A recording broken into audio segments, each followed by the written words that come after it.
Come to where the flavor is. Come to Marlboro Country.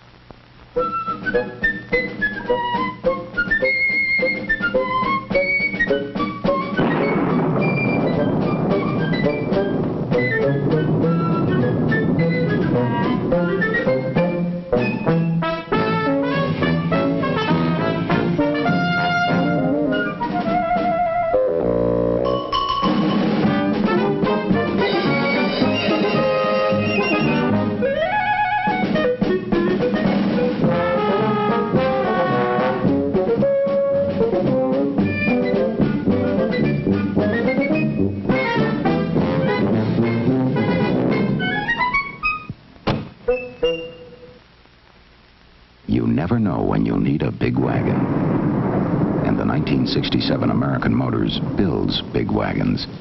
See them at your American Motors Rambler dealer now.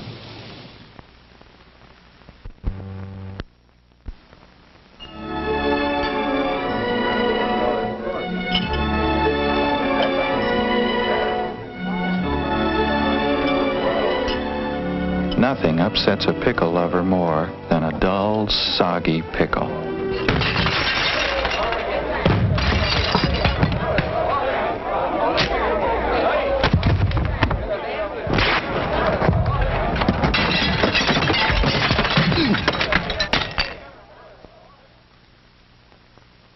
Pickle lovers always insist on the proud pickle. Heinz. No compromise, no shortcuts, no soggy pickle. Heinz stops at nothing to give you a pickle that tastes the way no other pickle does. Crisp, full-bodied, savory. That's what makes Heinz the proud pickle. If you were the best-tasting pickle, wouldn't you be proud?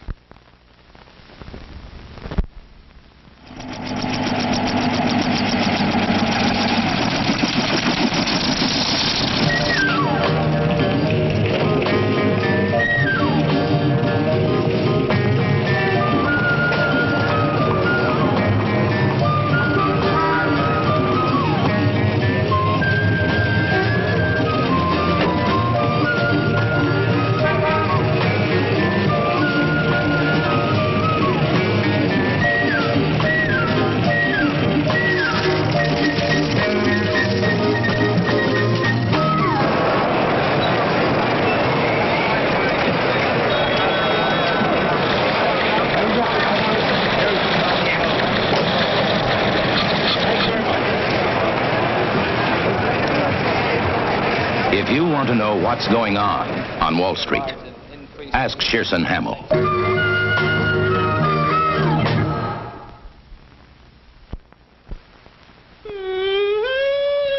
Mrs. Schwartz? Oh. Excuse me, Mrs. Schwartz. Could you tell us how you feel about oil heat? Oil heat? Oh, well, I think oil heat is wonderful. See, I'm showering in the school. Right for hot water. All I want, all I can use. And I know for a fact that only oil heat can give me so much, so fast, and it's so dependable. And I got my dishwasher going, my washer going. Still plenty of hot water. Whoops, I dropped myself. You know, everybody, all my friends wouldn't think of buying a house unless it was heated by oil. Oh, everybody thinks it's so dependable. Dependable hot water and dependable comfortable heating in every room in my house. Mrs. Schwartz? Yes? You know you're on television? Yes, I know. Oil heat. You can depend on it.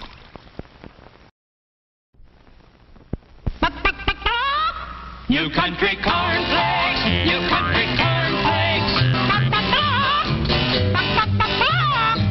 Oh, they won't wilt when you pour on milk. Oh, they won't bunch when they are crunch. They're double toasted, double crisp and good. General Mills makes them just the way they should. You country cornflakes, you country cornflakes. From fields of corn, so majestically waving that they won't wilt when you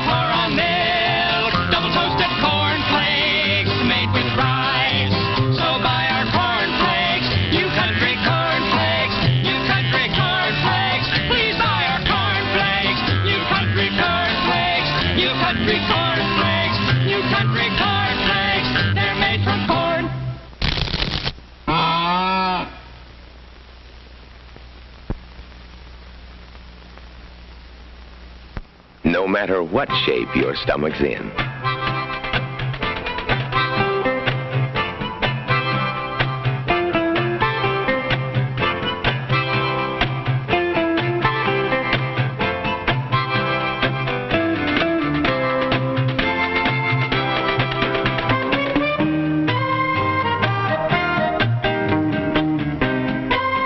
No matter what shape your stomach's in, when it gets out of shape, take Alka-Seltzer. Alka-Seltzer relieves the flutters, calms the nervous feeling, relieves heartburn, relieves the stuffy feeling, and relieves a headache. Better than any other antacid. Better than anything you can get without a prescription. Anything. Alka-Seltzer. It's the best on any stomach.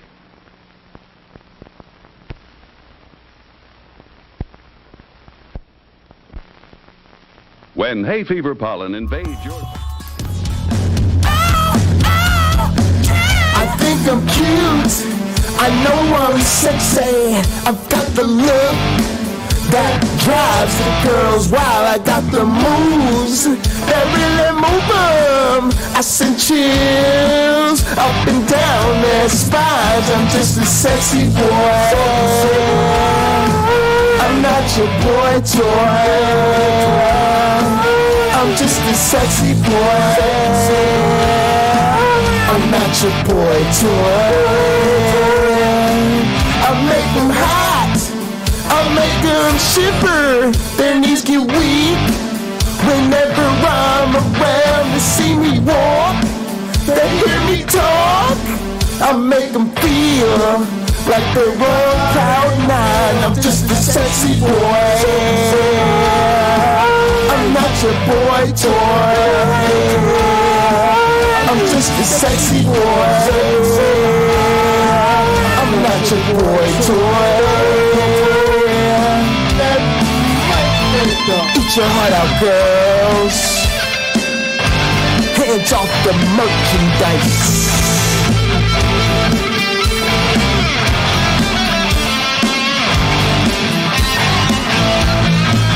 I'm just a sexy boy.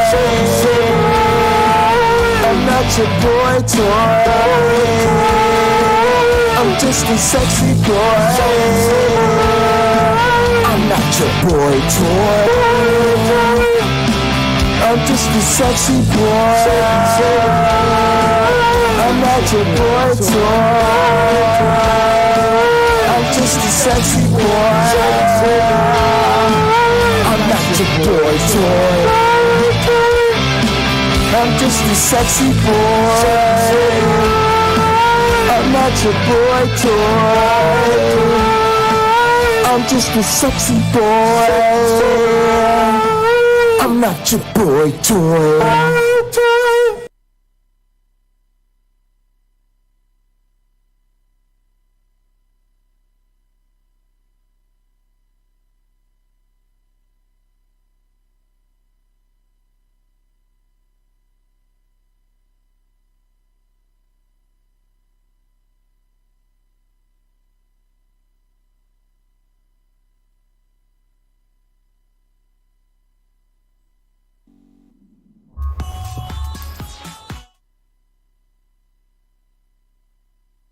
Welcome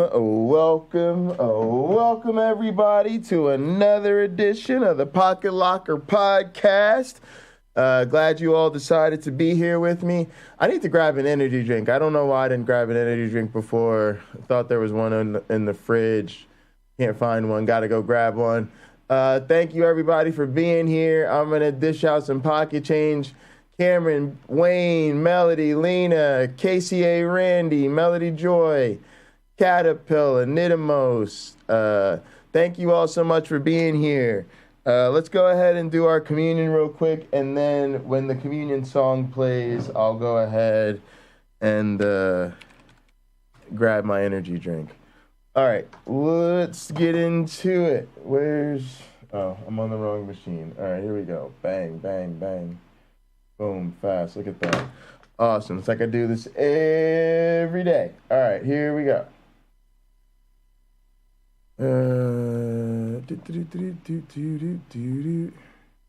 I'm playing. I knew it was gonna do that. I knew you were gonna do that. All right, here we go, everybody. Please raise your glasses and hold on to your asses. That's correct, Melody. I said your name twice because you're the best. Through him, with him, in the unity of the flying man. All glory and honor is yours who fight for our sins forever and ever. You may drink.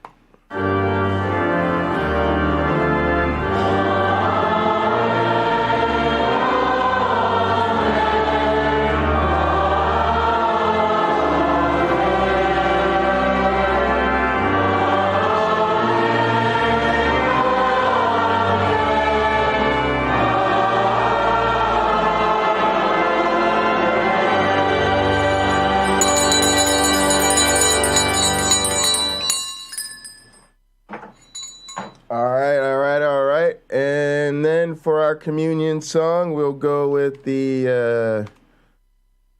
our cheers team. It's Thanksgiving. Let's keep it family, familial. Dublin, and he's going to play us out. For you're going to play what to finish? Let's celebrate getting together. Appreciate everybody. Hope you're having a great Friday. Looking forward to a fantastic weekend with everybody.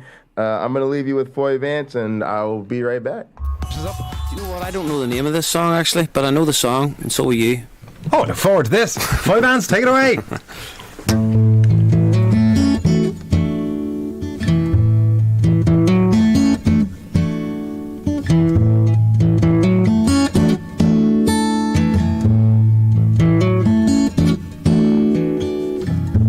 Making your way in the world today takes everything you got.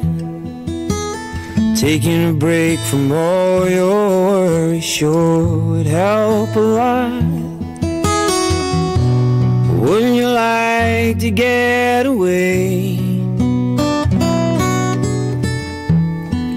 Sometimes you want to go where everybody knows your name, and they're always glad you came. You wanna be where you can see troubles are all the same. You wanna go where everybody knows your name. Well, all those nights when you got no lights and the check is in the mail, and your little angel hung the coward by its tail. Your third fiancé didn't show. Well, sometimes you wanna go where everybody knows your name, and you're always glad they came. You wanna be where you can see troubles are all the same. You wanna go where everybody knows your name.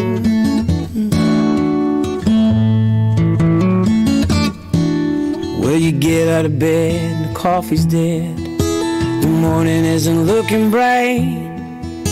You shrink right off to Europe and he doesn't even write.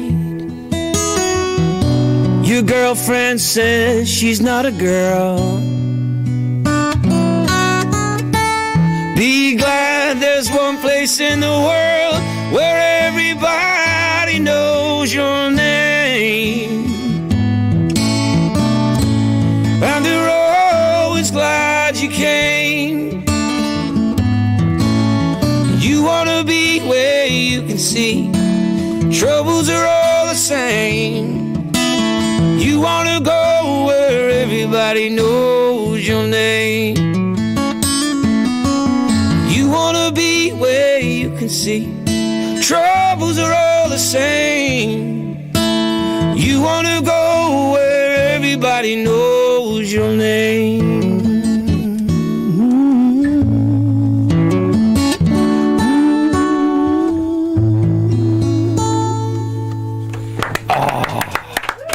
Foy, Vance. Most common word coming in by text, Foy, is goosebumps. Believe it or not, we've had that repeatedly across the whole series.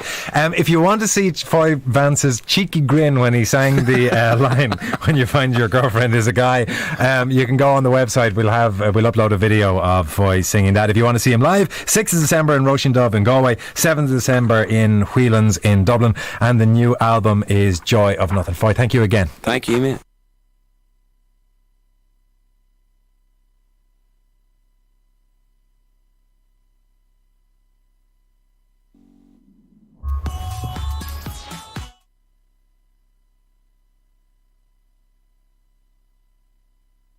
Team KB Thick 2.0. Appreciate everybody getting my new concentrate pen together. All right, Randy, that sounds like fun. All right, everybody. So the first thing up is, how was your Thanksgiving? What did you do? I want to hear, some real talk about Thanksgiving. Did you spend it with friends and family? Did you spend it with religious family? Was there any awkward stories? Does somebody have a proper awkward Thanksgiving story? Is everybody gonna hit me with the, I went to see my family, it was a nice time, we had turkey, it was wonderful. I want to hear some juice. Does somebody have some motherfucking gossip? Some, oh my God, you ain't gonna believe what these fools did this year. I want to hear some cult shit. Who got put through some cult shit over the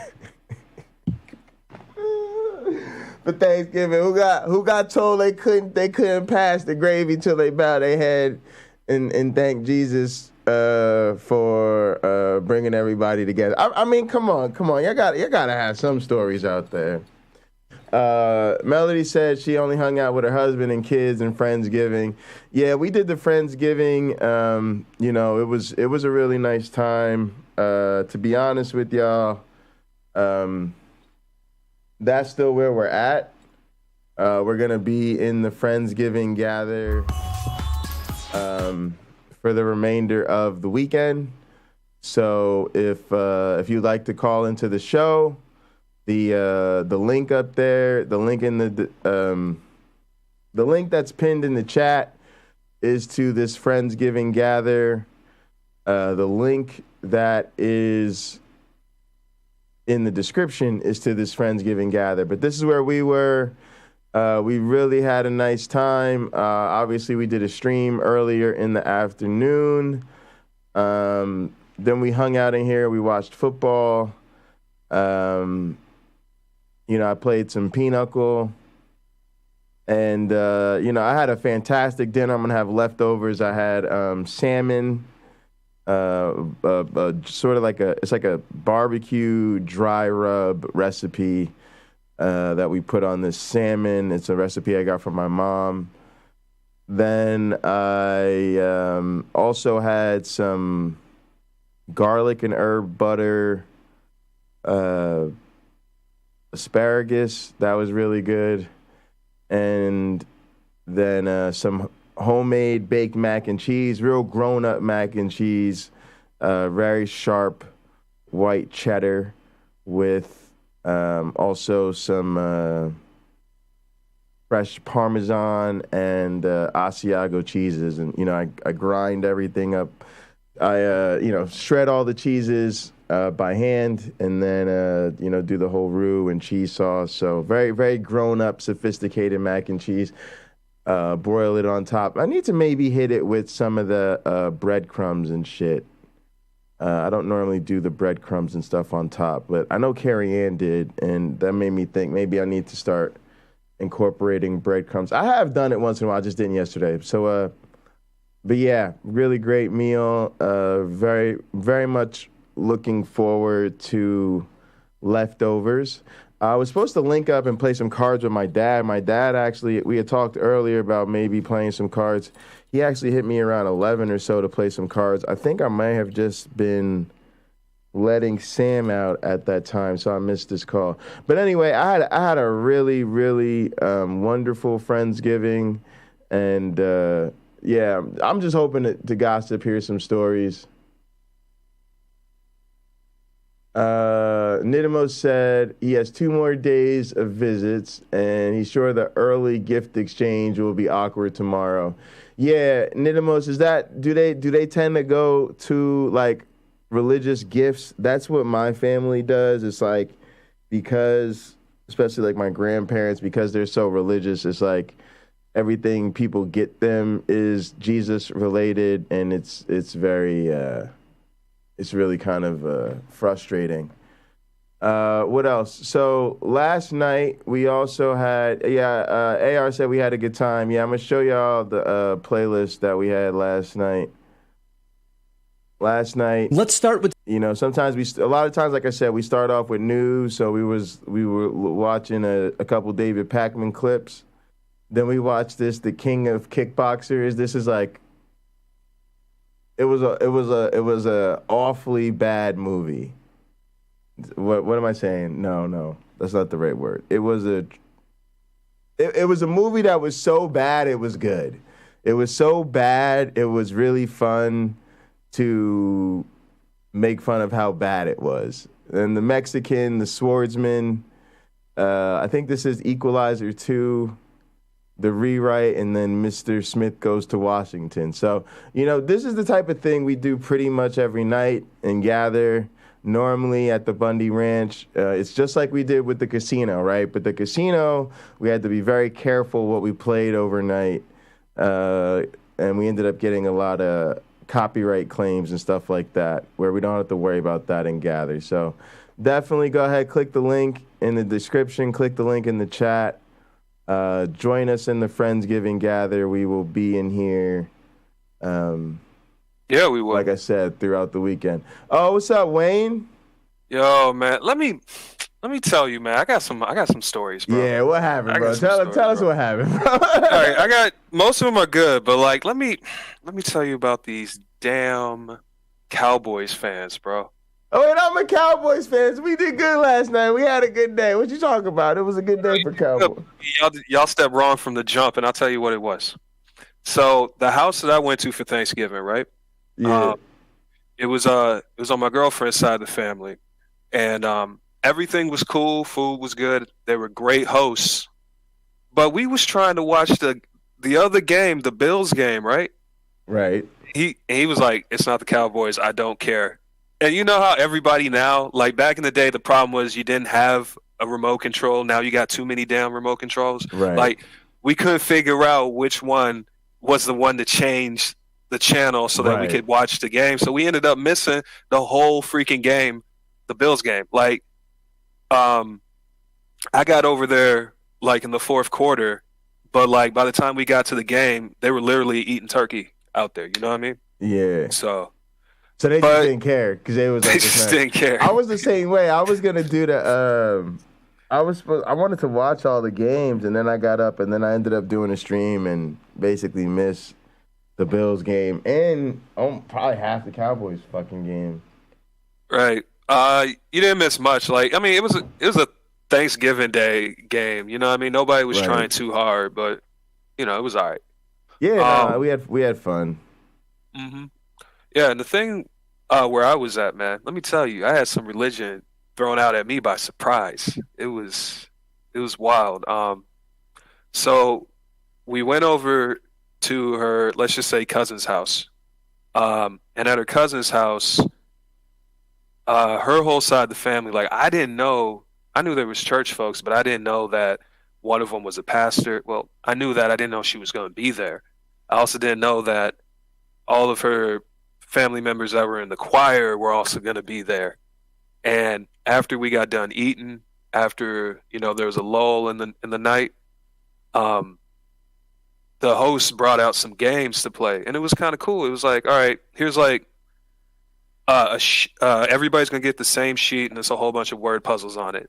Like, we're gonna do that, and then we're gonna do like some other stuff. It was kind of cool. It was like a little nerdy get together. Yeah. But the thing is, the next game we played was what was it? It was like word association with church hymns. Oh no! And I was like, we go. whoa. So like they brought out, it was like Pictionary style, where they brought out the big sheet of paper, but on each page, instead of a drawing, it had a word, and it was like, okay, we gotta figure out with our group what song has the word grace in the title, and then we just gotta bust it out and we gotta start singing it right now. And I was like, what is happening? Holy shit! Right. Like, so I never. So you just see like grace on the square, and you're supposed to just hit it. Amazing grace. Yeah. Like just for like real. a song with grace in it. It was wild, and I'm happy we were in groups, because if we was individuals, it wouldn't have been great. You know what I mean? I'm trying to think right now. Like, I can't even think of church songs, even recounting this story. But like I said, it was a whole bunch of church folk, and they was hitting them, and it was great, and we was grooving, and and they did the thing that all Christian families do when they sing it, when they want to end on time. They all go into the same sing-songy end of a song. You know what I'm talking about, Jay. Da da da da da da. And that's how you end every song. And that's how you let them all know. Like, it was ridiculous, but like, it was nice. It was I feel like it was an appropriate amount of Christianity, especially being in the room with like a pastor, because I felt like it could have went way further than that. Sure. But it was okay. It was okay. Surprise Christianity that didn't ruin my day. You know what I mean? Yeah. So where's this at in your relationship? Like, is your girl religious or? We're not religious anymore, but we met at church. That's the thing. Okay. Her whole family is like super religious. Like, they're AME Zion, which is that's where my dad grew up. AME. Yeah. It's Black Catholic, bro. I didn't even know that was a thing. Yeah. It's amazing. And yeah, but she's from the East Coast out in North Carolina, so that's where we went. So we was down there in the South, man. It was let me tell you, when you know you're in the travel. Yeah, we took a flight with a quick turnaround. It wasn't that bad. Oh, so you're back already? Yeah, I'm already back. So we were traveling, and this is how you can tell you're in the South. And I don't mean any disrespect when I say this. Like, number one, when you go to like a Bojangles or something like that, any sort of chicken store, there's no one behind the counter that's like under the age of like 35. Almost every place you go in the South, like, I mean, every once in a while you'll see kids, but just because people are used to working the same jobs forever, you see old people, Right, a lot of older right. people getting your food, number one. And then number two, we knew we was in the South because there were like almost no masks, bro. Like, when we stepped off the plane, it was crazy. Oh, yeah. Yeah, it's in Minnesota. I'm up here in Minnesota, and it's like the state's like half and half. Like, we have Minneapolis, St. Paul, which is like the majority of where the Democratic population is, but like Right. everything outside of that is red. But most people around here wear masks, especially since it's cold. It's a good way to warm your face, Right. But when we stepped off the plane, legitimately, I would say like there was one mask for every like 200 people I saw. Wow. Yeah. That's why I don't want to go no goddamn way. It's just, that's weaponized right there. I mean, that's. Oh yeah, we definitely got some dirty looks. Like, I didn't want to point it out or anything, but people were like mean mugging us just because me Just and my because you got girl a were wearing mask masks. on. Yeah, every time I go in Right. public, people mean mug you just because you wear a mask or you want to be outside or whatever. And you're like, ew, look, I don't get it. I don't even get it. Like, you're supposed to be selfish at some point. Americans are supposed to be selfish enough to be like, it's just the stupid is overwhelming the selfish. Like, it's crazy. Yeah, it's straight ridiculous. I had my mask on the entire time I was out of the house, basically. But her family didn't make a big fuss about it because, they're intelligent people. So it's all good. Oh, so you had it on inside for dinner or whatever? Yeah, I took it off only to eat. Pretty much only to eat. And there was only like one other person there. It was like, I'd say it was like 20 to 30 people. Right. But and it's one there was other only person in the mask. yeah, besides me and my girl, and that was a really old person. And my thing is like that's the whole point I'm wearing this mask because I work with vulnerable populations. You know what I mean? So right. But no one else was wearing a mask, and I'm not going to bring it up, and nobody said anything, so that was nice, you know? Sure, Whatever. sure. Live life. Oh, man. It's just, it's for me, obviously as a scientist, it's a certain reality, and people can ignore it and be comfortable and smile all they want to, but it just is what it is. And I just wish we had a different culture where people just wanted to do it. People was just happy to do anything that would help. Mm-hmm. And hey, it's weird. I see AR in the comments like that's some bullshit. The lady getting mad at you for wearing a mask at work. Like you're at work, you're dealing with the public. Yeah. You're not wearing a mask mowing your lawn at home or something like that. And even if you were, I can understand you didn't want to get allergies or some crap. But I'm just saying, like, why is they see it as virtue signaling? Like, why is it, even if it was, why is virtue signaling a bad thing? That problematic, yeah. That you want people to live. I'm virtue signaling that I want more people to live. And to me, it's just the opposite is just as true. To me, they're just virtue signaling. I'm virtue signaling. I'm one of the cool kids, and I don't want to take it signaling. To me, they've made that. You know what I mean? They're signaling just as everybody's signaling something. You might as well signal something intelligent. Right, and this is where it gets deeper, bro. Because like the idea of virtue signaling is a real thing among conservatives because that's how you get to heaven. And no one talks about that. You have to virtue signal in order to get to the pearly gates. You got to let God know that you're a good person. So when they see virtue signaling, they literally see it as this is an act for someone else. It's not even like just to be doing it. You know, they can't wrap their minds around, oh, I actually do care about these people. They think that even if you do care, you're doing it for someone else, for your sky daddy. And it's like, it's wild. So I would love to hear a conservative person call in the show and talk to you about virtue signaling because it's so funny that like being sincere is still seen as an act at all times. It's weird. Yeah, it is. James, I don't know if you're busy. If you want to call in, talk to us about this stuff. But yeah, I just dropped $1 million pocket change on everybody.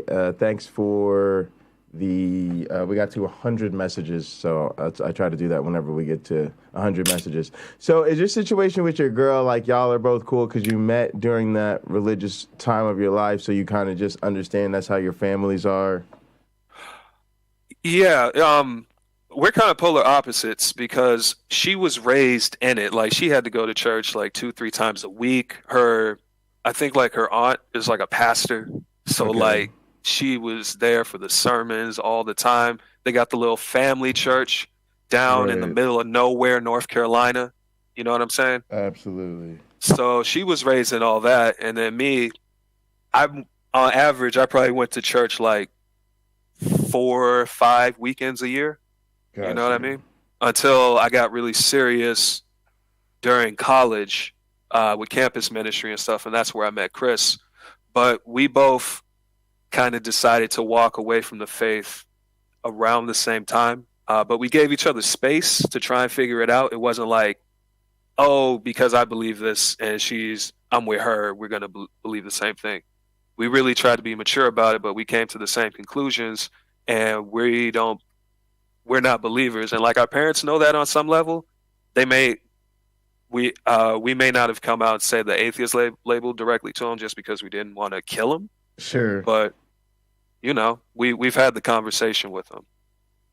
What do you think about that idea, the fact that, I don't know, I actually think it's rude if you know or suspect somebody.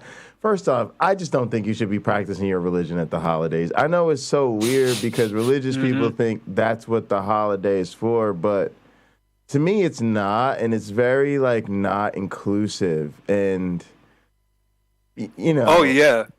I would have got a completely different reception from her family if they would have known if they would have seen me on this show. I know that 110%. What do you mean? it is you what think it a is. negative response, or you think they would have been more accommodating?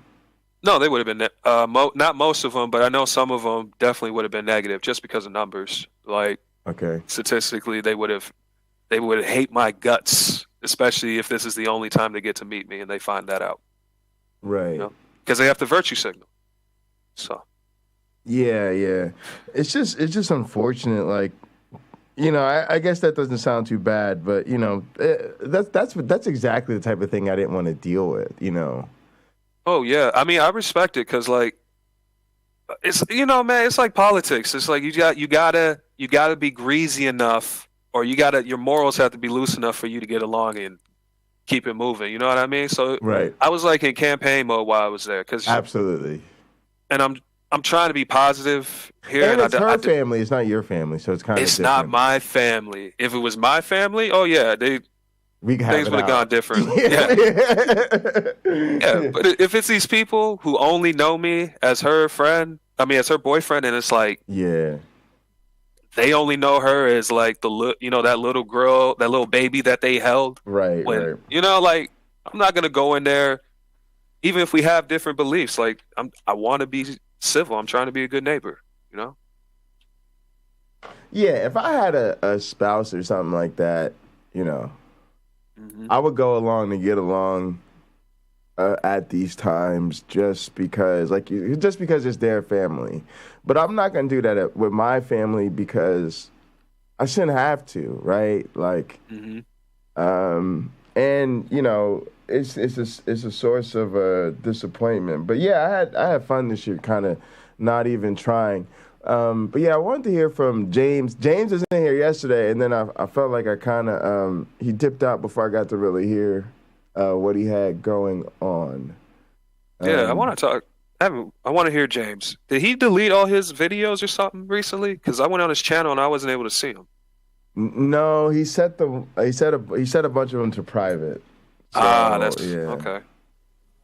Cool. Was wondering if like that. I'm here. Hey, James. What'd you do yesterday? Sorry, I missed you. I felt like you came in for a little bit, but then popped out. But sorry about that. Oh no, I dipped on purpose because I was sitting here thinking about, well, they're going to get to me in a minute, and they're going to want to know what I'm thankful for, and I better be ready. So it's like being in fifth grade homeroom when they're going to ask me the question next, and I didn't do any of my homework. I don't know what I'm going to say, and I thought about it. I'm like, well, goddamn, I'm not thankful for a motherfucking thing. Fuck this shit. I'm out of here. James, that's terrible. Well, I didn't want to say that. Ruin everybody's Thanksgiving, so I'm like, I better just leave out the back door, let them have their day. But James, fuck turkeys, get money. You got kids and health and life and all of these things. Yeah, it was just my mood. I was just not in the right mood for that. I didn't want to fake it. And no, I understand. Yeah, that was it. Hey, James. An unthankful James. I got to know, what had you in that mood, man? What's up? I was 4 days in a row getting 3 hours a night of sleep. Hey, man. That's what the hell is. Hell yeah. That'll do it. And then today I was trying to do the Black Friday thing on Amazon. And I'm doing all this research. And every time I think I found a really great deal on something, I'll read the comments and find out why it's not a great deal. Right? Yeah, it's frustrating. So it's like, man, I give up. I'm not even going to worry about Black Friday sales. I'm just going to buy shit when I need it, and if I pay more, then I just do. Yeah, so, I actually deliberately tried to avoid Black Friday sales because I normally, you end up getting so much stuff that you want, and then the next Black Friday rolls around, you're like, I didn't even use that thing. So, yeah. Oh my gosh. Fortunately, I don't have anything urgent on my list. I'm sorry. Just real quick, can y'all hear that in the background? Yeah, it's a baby. No, my cat's in heat, and I'm very sorry. Yeah. We should have turned that into a game. Like, who could guess what the noise is in the back? We should have. I'm sorry. We should have. It's all good. Thought it was a child there. Yeah. We could have had some fun with that, too. Because, like, yeah, am I strangling this baby over here? No, it's just. I was gonna say bodies hanging from rusty meat hooks, or like seriously. Right, James, are your boys in the Thanksgiving? I mean, we had food, and I pretended to be in the mood. Yeah, for I was just it. gonna ask. I was gonna say, how did you negotiate that? That's all I was gonna. The kids know because I'm a very like level person. Like I'm the same me every day, but they know that if I haven't been sleeping for a few days, that I get irritable and cranky, and then just let Dad do his thing. Just kind of like, I'll say hi, they'll say hi, and then I just kind of shuffle back to my room. Sure. So it was just one of those days. It just was, and I didn't even realize how like foul I was until I started thinking about what my answer was going to be when you got to me, and I'm like, well, shit. It's like until that I wasn't even like really thinking about it until. Yeah. Well, my thing was just trying to, just find. Well, normally, I was trying to be in a good mood. Normally, you're the one all trying to be positive on your streams, right? So I was like, it's Thanksgiving. Let me not be full of piss and vinegar today. and then I thought that whole, everybody go around and say what you're thankful for is. No, that makes sense. It's at least not, the religious way about it. But yeah, not everybody's in the mood for it. I've had days like that. Sometimes I feel like that on my birthday, where I just don't want to be bothered or. Ever since my 40th, I've been that way every year. Ever since my 40th, like don't even tell me, because my birthday will come and go. I don't even notice it's my birthday till somebody tells me. Oh like, man, why'd you tell me? Don't tell me. I felt like that since I was like 24. I'm just like, it's all downhill from here. Just every year too. after the other. It is after 24. It is all downhill. Like socially, it's gotten better, but man, like the body, like the early aches are starting to come in and stuff in the 30s. It's crazy.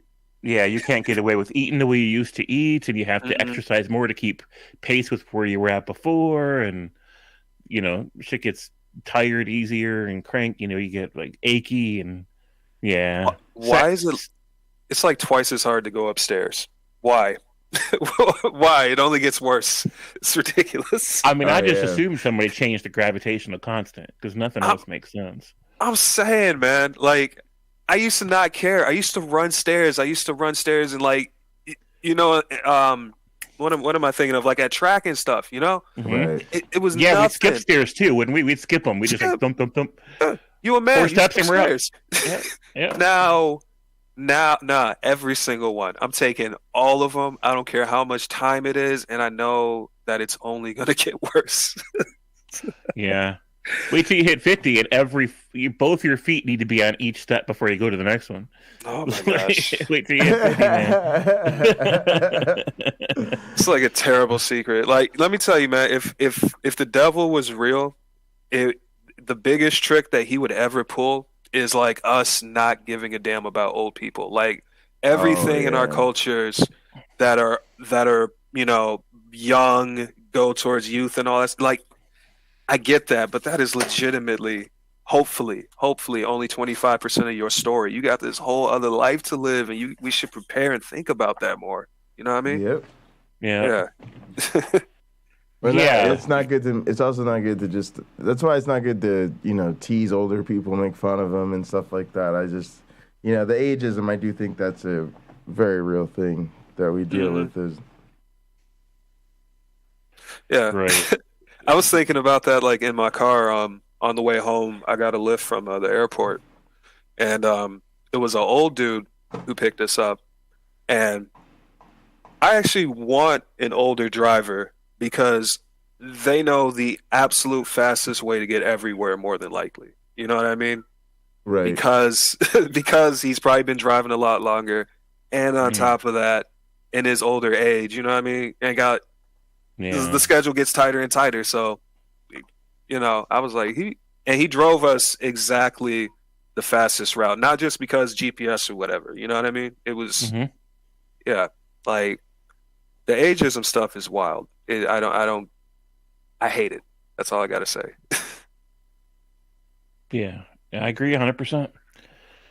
So I'm just glad I work for myself because once you hit 50, it's hard to get a job with anybody else. Like they don't want to hire you. They're like, you'll be retiring in 10 years. And you're already slowing down. We ain't having it. You're only here for the healthcare, blah blah blah. Yeah, right. Yeah, and I try to tell them like, no, I'm here for the bitches. But, you know, somehow that doesn't help. You're out there milli rocking. Like, come on, guys. Yeah, straight. So I've been looking at different things. Like I was going to get a weighted blanket, and then like I've never used one before. People say that's great for like PTSD and stuff, like weighted blankets. Mm-hmm. But I'm afraid it'll be too heavy or too light. And then I read that in like conversations, people are like, it's got sand in it, and the sand leaks, and then pretty soon you feel like you're at the beach. And I'm like, well, I don't want. If I wanted that, I'd just go buy a bucket of sand and throw it on my bed. So you should. I would invest in it, like a 30-pound weighted blanket and warm showers. Those two things, great for the body. Well, so are cold showers. Warm and cold are both good in different ways. Cold shower will activate the vagus nerve. And a warm shower is just comfortable. Like, it's just relaxing, you know. Mm-hmm. So, but yeah, absolutely. Like, so I'm looking at them and I'm reading the instructions, and some people are saying that the measurements are wrong, and if you're over like 5'10", that it'll be too short. Your feet will hang out the other end, and I'm like, oh, that's not going to work. Get a king size. Just get a king size blanket. Yeah, I need to do that. Get a king size. And it's hard to gauge like how heavy I need it to be, right?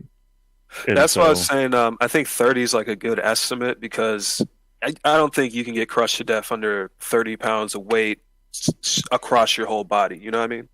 Right. So yeah, that's true. But I was kind of thinking that what I really need is to have some little midget bitches like come lay on top of me, between me and my, in the blanket, and then. Like I can like gauge like how heavy are you? Like what, 40 pounds? I'm like, yeah, that's about right. I wouldn't want any heavier than that.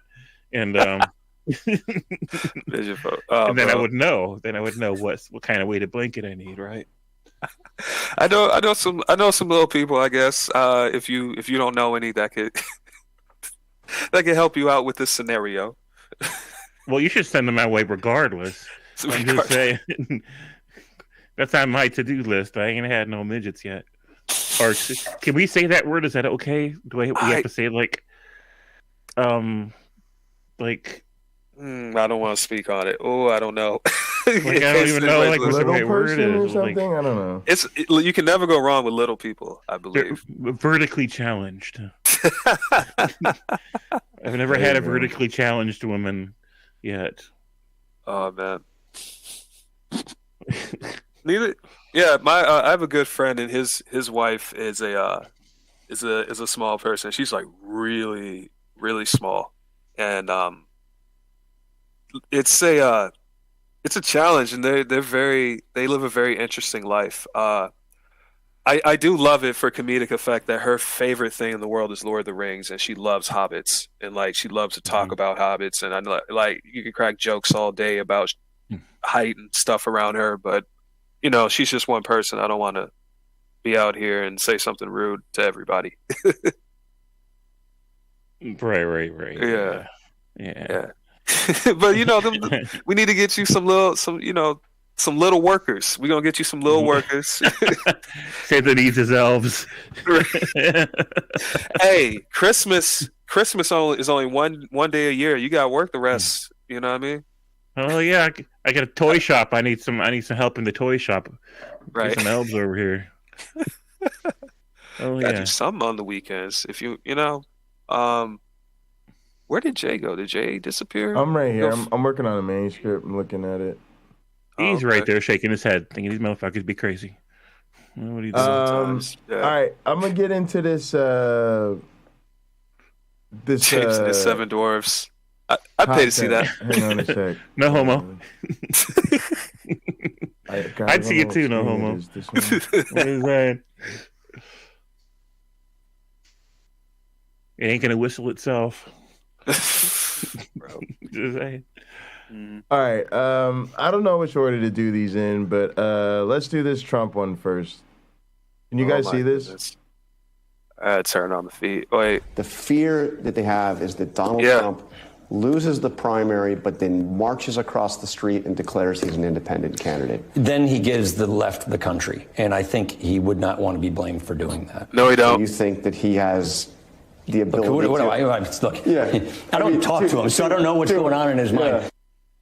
That was former Republican Speaker of the House Paul Ryan on ABC News on Sunday, talking to John Carl. Joining us now, Washington Bureau Chief for Semaphore, Benji Carlin. He's looking into Donald Trump's third-party threat that's looming over 2024. Benji, welcome back to the building. Great to see you. Good to be back. So let's talk about the possibility, before we dig into what it might look like, of Donald Trump actually making a third-party run. A lot of people say, at the end of the day, he's still, for all these protests we're hearing now from Paul Ryan and Mike Pompeo and Bill Barr, he's still the guy. And if he wants the nomination, he's going to get the nomination. Do you think there's a chance that doesn't happen and that he is driven into a third-party run? Well, there's absolutely the possibility he loses. I mean, he starts with a lot of advantages, but this is also a somewhat different situation. This is so funny. An opponent, especially in Ron DeSantis, who seems to have a lot of institutional GOP support behind him. Rupert Murdoch's media empire. So one of you guys was talking about this shit, right? Trump starting a third party. Yeah, he's gonna start a third party, but they keep acting like it's going to.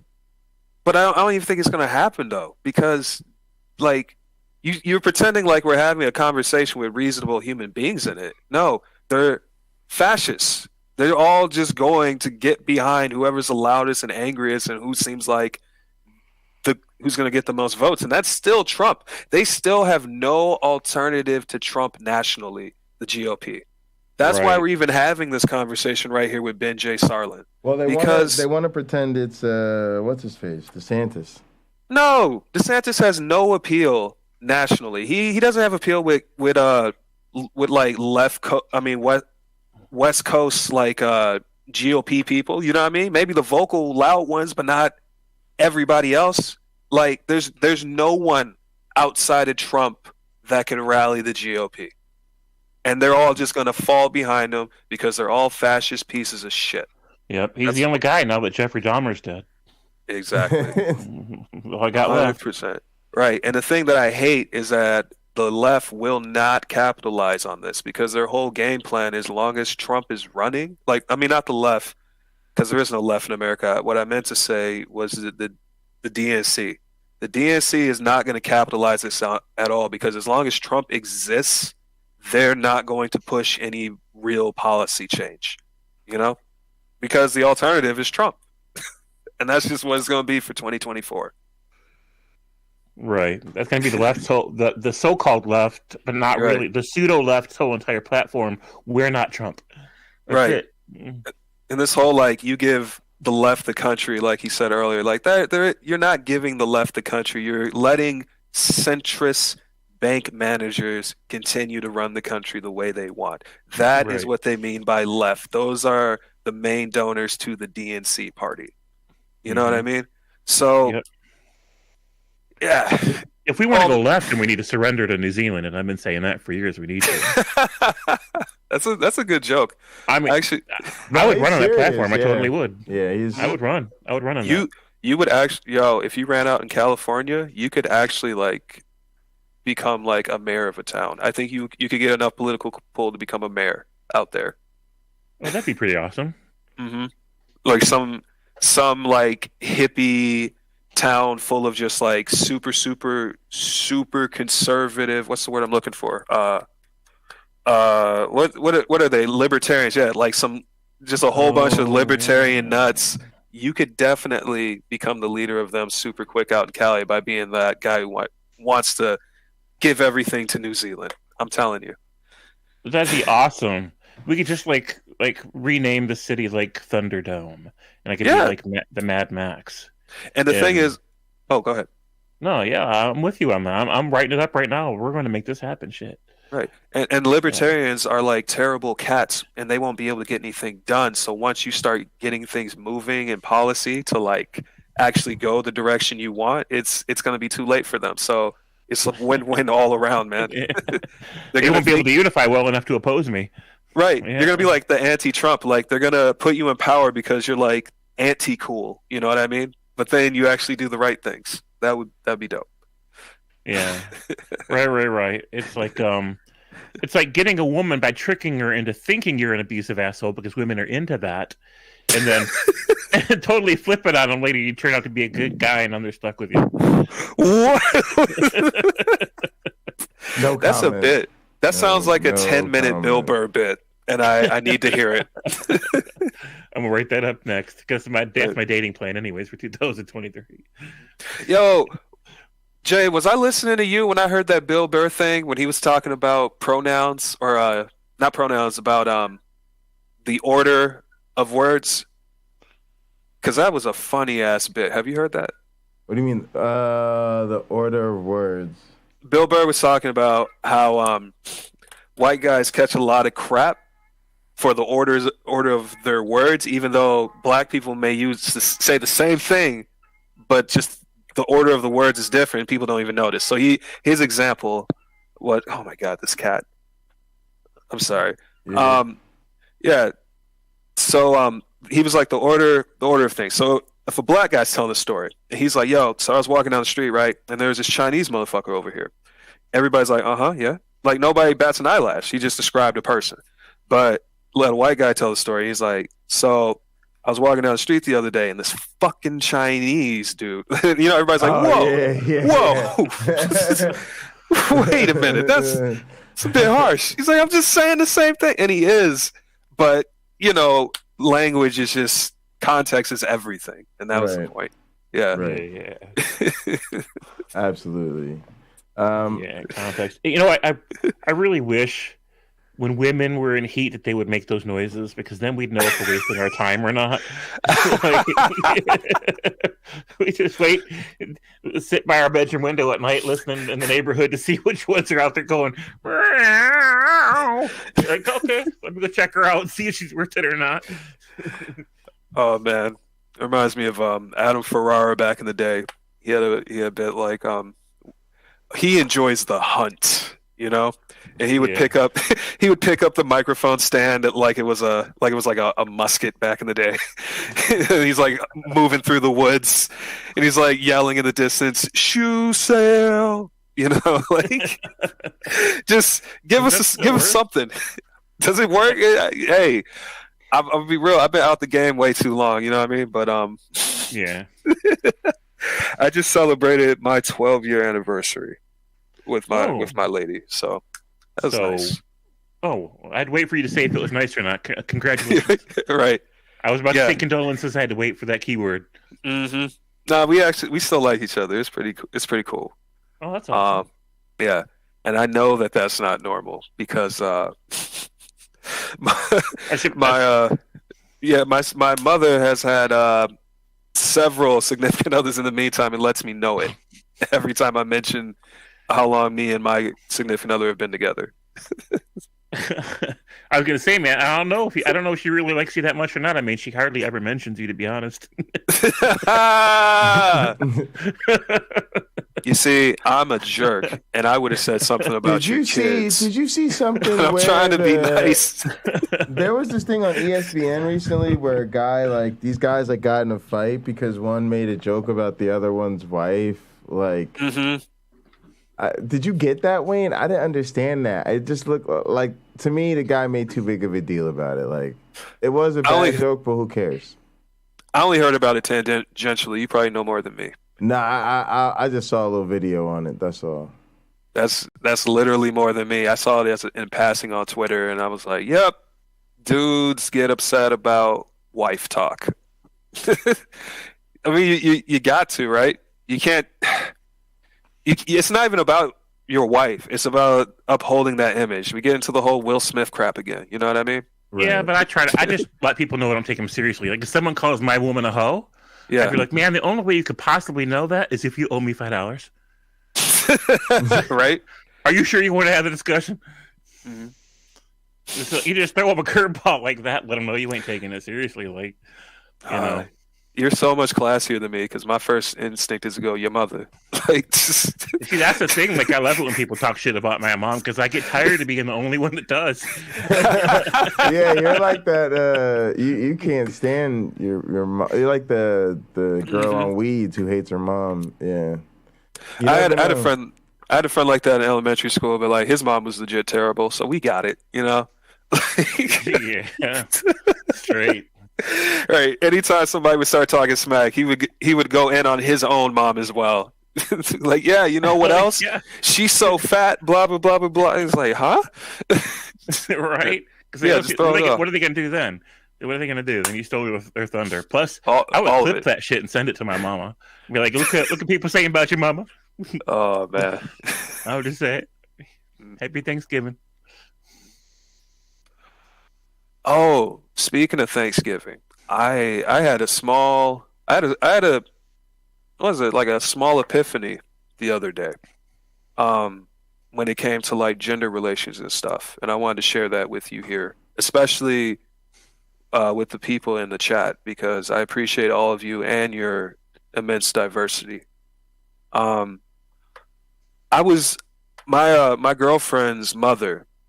She's a huge fan of Prince. She loves Prince. I mean, we broke out posters that she still had that she had on her wall as a teenager, and like you can tell they were on the wall by all the wear and tear. You know what I mean? Right. Like, and she just loves Prince 110%. And she had a whole bunch of his books out, and I saw like a People magazine special edition of him. It was like a whole bunch of no, it was US Weekly. That's what it was. And inside of it, you know, they have all the little blurbs next to the pictures, some of his quotes. And, you know, I know Prince from his music. I don't know a lot about him off stage. So I got the chance to thumb through him and learn a little more about him. And one of the quotes that stick out to me is somebody asked him about why he wears heels. And he says, because women like it, you know? Right. And why does he wear makeup? You know, and it's like, because he feels empowered when he wears that stuff on stage, you know? And, being a person of color and me thinking about it, I'm like, he's signaling out to the world that doing these things that are feminine they're not only acceptable, they're empowering to do. And like, I get kind of why a lot of a lot of people that are anti-feminists are also anti-equality for almost any other group, because like Prince, by being by messing around with gender norms and stuff on such a big stage, he was giving power to symbols and things that this other class of people, you know, women in this case, they weren't getting. Like, it's, you know, it's like, oh, heels are for women and they're dainty and all this stuff, but like him wearing them, he saw it as, I'm showing like there's powerful people in my life that wore heels, you know what I mean, people that I respect and all that stuff. And like, that's something that he was trying to put out there. He wasn't just being like, you know, like a perv or a weirdo or whatever. He was very thoughtful in his presentation. And I really respect the fuck out of that, you know? And that's why I try to be an ally, because it's not just about trying to raise one group up. It's like, it's legitimately rising tides. And like, by lifting up one group that sees these images of power and respect in another group that may be marginalized, you're lifting up multiple people simultaneously. And it was just a little thought that I had while I was thumbing through that book. So yeah, nothing world breaking, but like to get that from like, oh yeah, Prince was crazy. Yeah. It's a lot of, I shouldn't say a lot, but it's been different artists like that could step. Michael Jackson was kind of weird in his own way, but I think of like a Rick James. Oh yeah. Parliament. Yeah, so yeah, but yeah, that's the thing, you know, you gotta let it out, especially when he was doing it, because it was harder than even it is now. Mm-hmm. Oh yeah, Prince was a religious nut. He was raised whatchamacallit, JW. Yeah, it was, yeah, he's JW, so of course he was, man, JW's wow, it's Mormon. It's just different Mormon to me. You know what I mean? The level of intensity. Yeah, it is. It is. Yeah. But, you know, he was still, it's like he was trying to be this image of like togetherness. That's what his thing was, and his lens was through faith and all that stuff and sexuality. He's a full package. He's a very interesting character. Yeah, especially since his religion didn't really allow him to be that outside the box. Mm-hmm. You know, very rigid in terms of sexuality and gender roles and the world versus us and all that stuff. And Prince found a way to kind of like bridge right between the two worlds of like normal people and the religious crazy. Yeah. And you know, more power to him. It's not the best thing, right? Like he was more his true self when he wasn't involved really in that religion, but his mom made it her deathbed request. Right. And he felt like he was honoring his mom in that way, and I get that. Like if your mom's to be in the JW religion, it's her dying request that he stay in it. Yeah, and so he wasn't really in it, but when she was dying, and she was like, you know, that's the one thing she wants or whatever. So he honored her by going all in as much as he could, you know, without completely compromising who he is. And I don't know. I wouldn't have, but then again, I don't like my mama, so it's easier for me to say that. Is this Prince you're saying did this? Yeah. Yeah. So what do you mean? But he was Prince, or was he technically a JW like later in like as he was? No, Prince? he was born into it. Yeah, he was raised in that shit, but he didn't really take it all that seriously until his mom made it her like deathbed request, basically, and then. Oh, and so then he had to break out of that later. Mm-hmm. So. Well, he didn't. No, he did. He never broke out of it. Really, he kept. So that. he technically stayed a J. So technically he was a JW the whole time. Yeah, but he wasn't really like as an adult, like he wasn't. But then he got more into it when his mom wanted him to when she was dying, and then after she I would call him a JW. He's just highly spiritual, crazy spiritual. Yeah. Yeah. So I mean, he said and did a lot of shit even during those years that he's not allowed to as a JW. But he didn't let the JW people tell him what he's allowed to sing about or how he's allowed to be. You know, he would still throw parties they didn't approve of and everything else. But he tried to like be as involved with it as he could to honor his mom. And like I wouldn't do that, but you know, he was close to his mom, so yeah. Interesting. He has a real weird lane, like sex positive church people. That's Prince. That's everyone that's into Prince. Like it's he came out the gate swinging back like in 1984 and 1986, I think. Like Love Sexy and all this stuff came out, and that's when he was like at his most provocative. You know, cheeks out, like everything out all the time. Right. And that was a reaction to his upbringing and the religious nature and stuff, of course. But he definitely toned it down as he got older. And his mother, I feel like, had a lot to do with that, with her church request. So, yeah. Yeah. Yeah, those Jehovah's Witness families, man, and they can be anyone. Like, you know, if Mormons are like 90% white or whatever the crap, like they can futz their statistics, but like they're 90% white. When JWs, like, I've met them in literally every shade, every nationality, every single, like, every accent. Is crazy. Yeah, I don't feel like there's usually a lot of variance. In my experience, JWs have a certain way about them. If they've been in it their whole life, there's a certain vibe, a certain way that they dress and act and talk. And, you know, back when I was involved in that cult, I thought it was admirable. But after I escaped it, I realized it was just culty. And, right. You know, not healthy at all. So a council of elders that you have to run major life decisions by to guide you towards heaven. That sounds great when you want to get towards heaven, but like, it's madness every other way. Yeah, I mean, you know, some people have that kink. They want somebody telling them how to live their life, right? But it's not my kink. So, you know, more power to them. And I respect people that are power bottoms or whatever you want to call them in life. They are power bottoms.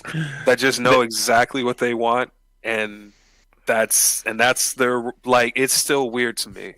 I don't know, like, don't let someone else have that much power over you. You know. Right, yeah, but they convince people, right? Like, God wants you to have your ass up in the air biting that pillow, so, you know, do it for us. Shut up and give me that money. Oh, my God. Right. Right. It's just weird that God's so bad with money, really. It's a free message, but he gotta have the money. Gotta have the money. And, like, none of that money seem to be going to the building around here. Like, you know, maybe the big headquarters, but... Yeah. Around here at the local building, we got the same windows on this place that been here since Prince was at the top of the charts. Mm-hmm. 1984. Yeah. 1984. Yeah. Mm-hmm. Jesus. Back before your guys' day, I think, but I remember it vividly. Mm-hmm. Yep. They will not call the police. They will hold a council of 3 elders. And guess what happens almost every single time? They somehow find themselves innocent of all wrongdoing. Yeah, right. Yeah, we talked about it. We decided we're innocent. Thanks for letting us know. Right. Yeah. If this happens again, the cops. Yep. If this happens again, pray about it. Like, what? Pray about it. What type of system is that? Oh, that or they'll rebuke the person that made the complaint and call it gossip. Mm-hmm. Call it gossip. Yeah. How dare you say anything against that man? That man goes to work. That's the only requirement. He has a job, so he can be as mean as he wants to you, as long as you live in his house. Yeah. It's like, you know, I can rant. You know, if you get me started, I go rant for like an hour. You know. Oh, for sure. For sure. Because I grew up in that cult like a lot of years, from age 11 till like when I escaped it as an adult. So. All right, well, here's I'll give you guys something to rant about. All right, so here's this thing. I don't know if you guys know about this channel. It's called TMM, but here is 50 silly questions for atheists. So let me know if you guys need. Let's go through a list. Here are 50 silly questions for atheists written by some person in Comic Sans. Question number 1. Why don't you believe in God? I don't understand what most religious people even mean by God. The definitions that I hear from apologists and theologians seem self-contradictory to me, so I don't understand what it would mean for such a being to exist. Question number 2. Where is your evidence that God doesn't exist? The biggest evidence that God doesn't exist is the self-contradictory... What? Do y'all want to run through this? Like, talk about each one or just let it roll? I don't know. Okay. Maybe not all 50, but I'm just curious because I would love to hear what people think. 50's a lot, but yeah, I love answering these kinds of questions. Yeah. I wish a religious person would ask me these questions. Right. Yeah, me too. Because they think they're all gotchas. Like, you don't have a good answer for it. Mm-hmm. It's a gotcha if you haven't talked to your intended audience to see what they say. Right. I guess. I'm surprised they came up with 50 of them. That's interesting. All right, well, I'll play them. I'll just play the nature of the definition of God that I most commonly hear from apologists. God is supposedly a timeless, spaceless, disembodied mind. To say that something exists is to say that it has location in space-time, or is space-time itself. To say that something is timeless and spaceless is therefore to say it doesn't exist. The mind is an activity carried out by the body, specifically the brain. Therefore, it is a contradiction for a mind to be disembodied. Question number... I feel like that's where all of these questions just stop and end. Like, this whole timeless, spaceless, immaterial being... Hey, Jay, why don't people just say the soul is in the brain? Like, if you believe in a soul, why does it have to be somewhere else or another thing? Why can't it just be in the brain? Because when the brain stops, you stop. Why is there, like, an extra step there? I'm legitimately curious. Well, because I don't think they knew. I mean, these are people. I don't think, I think they thought that even the thoughts were in the heart at some point. Right. Like, what's this whole thing behind your eyes? Like, I understand people can't see the inside of a head, but, like, if you smack something in the head hard enough, it stops moving. Like, wouldn't you think that's where the thing is? Is that weird? I don't know. I've always wondered that. James, what do you think? I think you guys just hate God. You're right. You figured me out. Yep. When I was in that room full of full of pastors and church people there on Thanksgiving, letting them sing, not interrupting them, and just having a good time. You're right. I was just in my corner hating God so much. I knew it. So this is the thing that comes up in this video. All right, I'll let him get there. Number 3, why do you hate God? I wasn't aware that I did hate God, so I don't know how to answer that. Question number 4, do you... So, I kind of think this is gaslighting. Sure. Because the truth is, like, we don't hate this thing we don't think exists, but we do hate the effect it has on people. And I should hate the effect that it's had on my life. And it bothers me that these people are all, why do you hate God? Why do you hate Jesus? As if they don't realize how extreme their religion is and what it demands of believers. And it's sort of being like, oh, I know your ex-boyfriend whooped your ass every day, but why do you hate him? I mean, why do you talk about him like he tortured you? I mean, hate master. Exactly, seriously, literally. Yo, James, for me, can you please say that when your white friends ask you why you hate God, can you please say that every time? Every time, man, I promise. Why you hate that? Because yes, that's exactly what it is. I try to hit people with like, do you hate Thor? You don't believe in Thor? Do you hate Thor? Do you hate Amon-Ra? You know, Quetzalcoatl and these other gods? I feel about your God the same way. Like you said, I would just be mad if people were sacrificing themselves in the name of Thor. You know what I mean? Right. Yeah. Right. And if you told me I was going to hell in the name of Thor, I would tell you to go fuck yourself. Exactly. Or I'm going to stay in this relationship because he's the head of Thor's household. You know what I mean? Like, no. No, I'm not. Now I'm a little mad at Thor, I guess. But, like, he's still not real, you know? Right. So, exactly.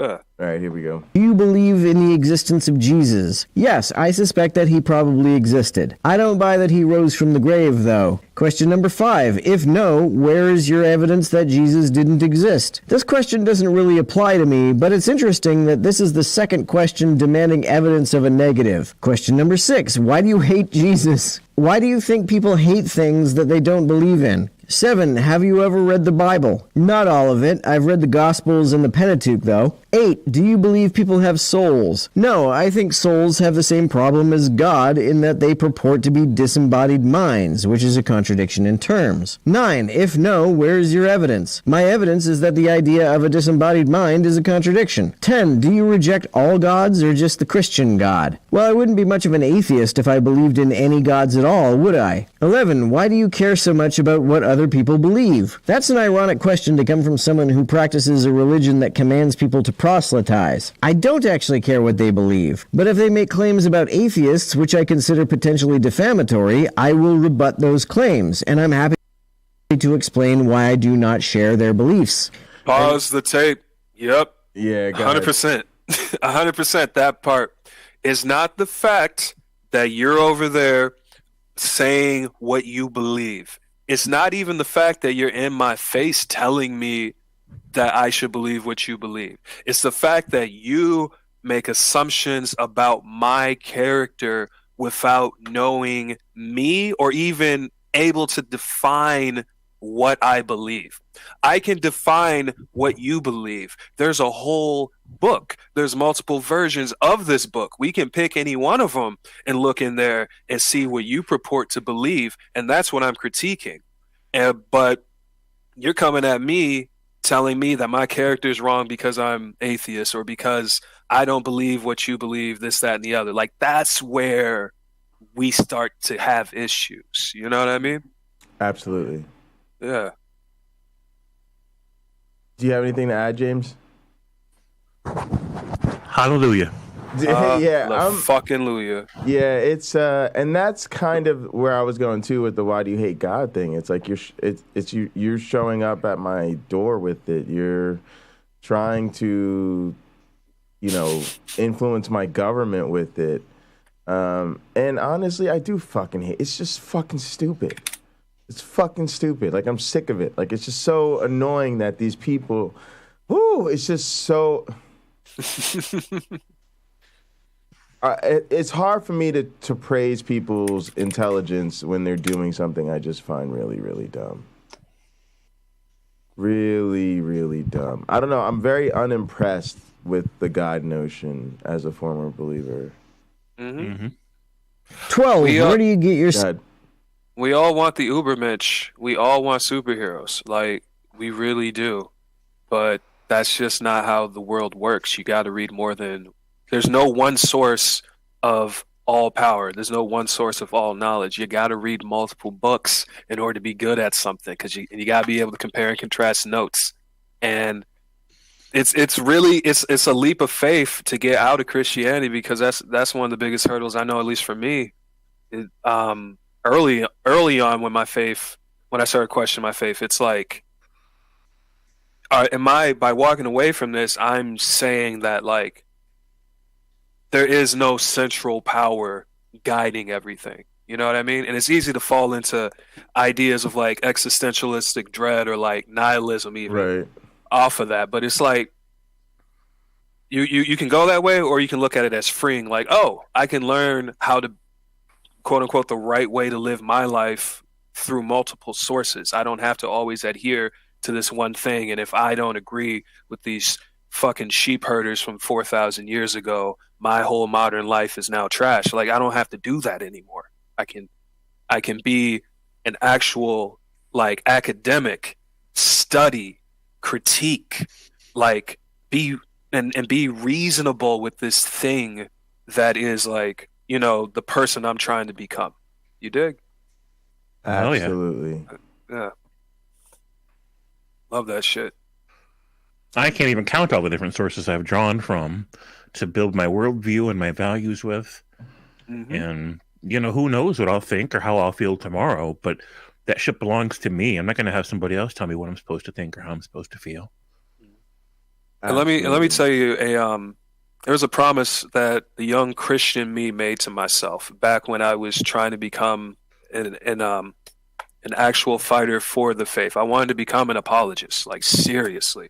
But I told myself, like, if this is supposed to be the ultimate book of all things right and true, blah, blah, blah, all power, all righteousness, it's going to stand up to scrutiny. So if Jesus loves me, he understands that I'm doing this because I'm trying to prove that his way is the best way. And that shit didn't even hold up for 3 weeks. But you know what? I still have bits and pieces of that faith that are molding the person I am right now. You know what I mean? It's not just terrible experiences. And I feel like if a Christian person is hearing my words, I hope that they're empowered by that, because that means that those parts of the faith that you do believe in that I may agree with you on, it's like, I see that as the best parts. I've literally went out in the marketplace and compared it, but I still carry it with me. You know what I mean? Like, a lot of the stuff that refers to a golden rule, being a good neighbor, you know, like, in general, try not to gossip because it normally leads to bullshit. You know, stuff like that. Like, yeah. But yeah. Oh, go ahead.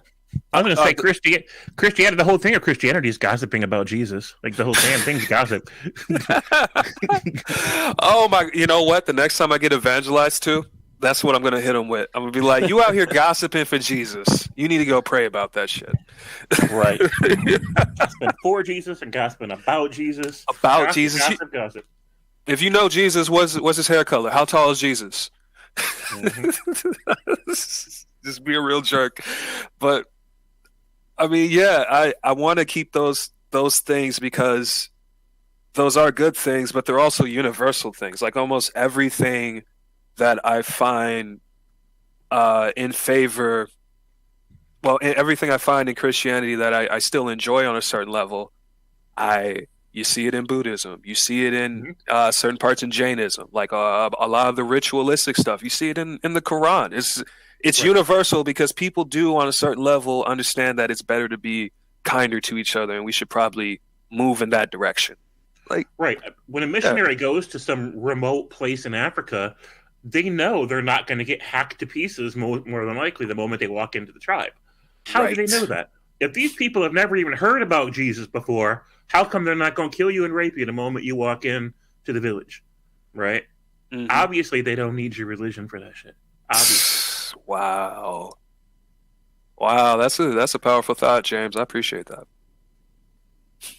Well, this message brought to you by the Remote African Society Tourist Bureau. Right, the Heart of Africa Tourist Club. We can practically guarantee you will not be gangbanged when you walk into our village. Oh my Please gosh. enjoy your stay. Right. You know, here's the thing. I understand. Like, there's rough places everywhere in the world, and depending on the economy, there might be more rough places here than somewhere else. I get that, but at the same time, like, I know a lot of people that have uncles and aunts that retired in Africa, like white people that they go over there because they love, quote unquote, the culture, aka the access to, you know, sexy, attractive people, blah blah blah, and all that stuff. Man, it's crazy. What culture? Man, let me tell you, there are entire communities, especially along the west coast of Africa, that are propped up by retiring white boomers that want to hang out there because it's at the beach. The tax laws are lax, and they can have sex with a lot of folks. I'm telling you, bro, it's crazy. I'm talking like legitimately like hundreds of thousands, if not millions, of people at this point. And they can have sex with the African women. I mean, you know, it's a little more laissez-faire down there. You know, it's more open to swingers. I'll just say that, like that type of stuff. Sounds fair to me. Yeah. And like a lot of older people are retiring on the west coast of Africa for like a swingers type of lifestyle. Interesting. If I wasn't so risk averse, I'd be like, I don't know where I'm booking my next flight. Go visit Cameroon. Take it from me. Go visit Cameroon or Ghana. Cameroon. All right. I just learned about that in like the last 2 years. Yeah, I got a couple of friends. They have aunts that moved out there, like, you know, wild party aunts. And as they got older, they still want to party and have fun, and that's where they do it. They're not going to Cancun. They're going to Cape Town or, you know, out that way. Yeah. Makes sense. That's really interesting. Sean's gossip is off the wall, AR. That's 100% true. All right, let me play some more of these questions. Sense of right and wrong from? I get it from my conscience. 13. What evidence would persuade you that God exists? Well, first I'd need to hear a definition of God that I can understand, rather than one which is self-contradictory. Once I heard such a definition, I could then figure out what evidence could convince me of such a thing, but I would need a coherent definition first. 14. Why are you against the idea of faith? I'm not per se. I only want folks who believe things on faith to act on that faith at their own risk alone, and not insist that others behave according to that belief. 15. Why do you attack Christians? Do I attack Christians? I rebut their claims. Is that an attack? 16. Why do you hate Christians? I don't. 17. Why do you mock and scoff at Christians? To fulfill the prophecy of 2 Peter 3:3, of course. 18. Are you aware that you are fulfilling biblical prophecy? Yes, of course, that's the whole point. 19. Why do you want to stop people from believing in God? I don't. I simply want to explain why I find the arguments of apologists to be unconvincing. 20. Why do you give Muslims a pass? I don't. I have several videos rebutting the arguments of Muslim apologists. 21. Why do you pretend to have all the answers? All of the answers to what? I wasn't aware that I did pretend to have all of the answers. 22. Why do you claim to be skeptical when you are unwilling to change your mind? I'm not unwilling to change my mind. Give me a definition of God that I can understand, and show me that a preponderance of evidence is consistent with such a God's existence, and I will believe in that God.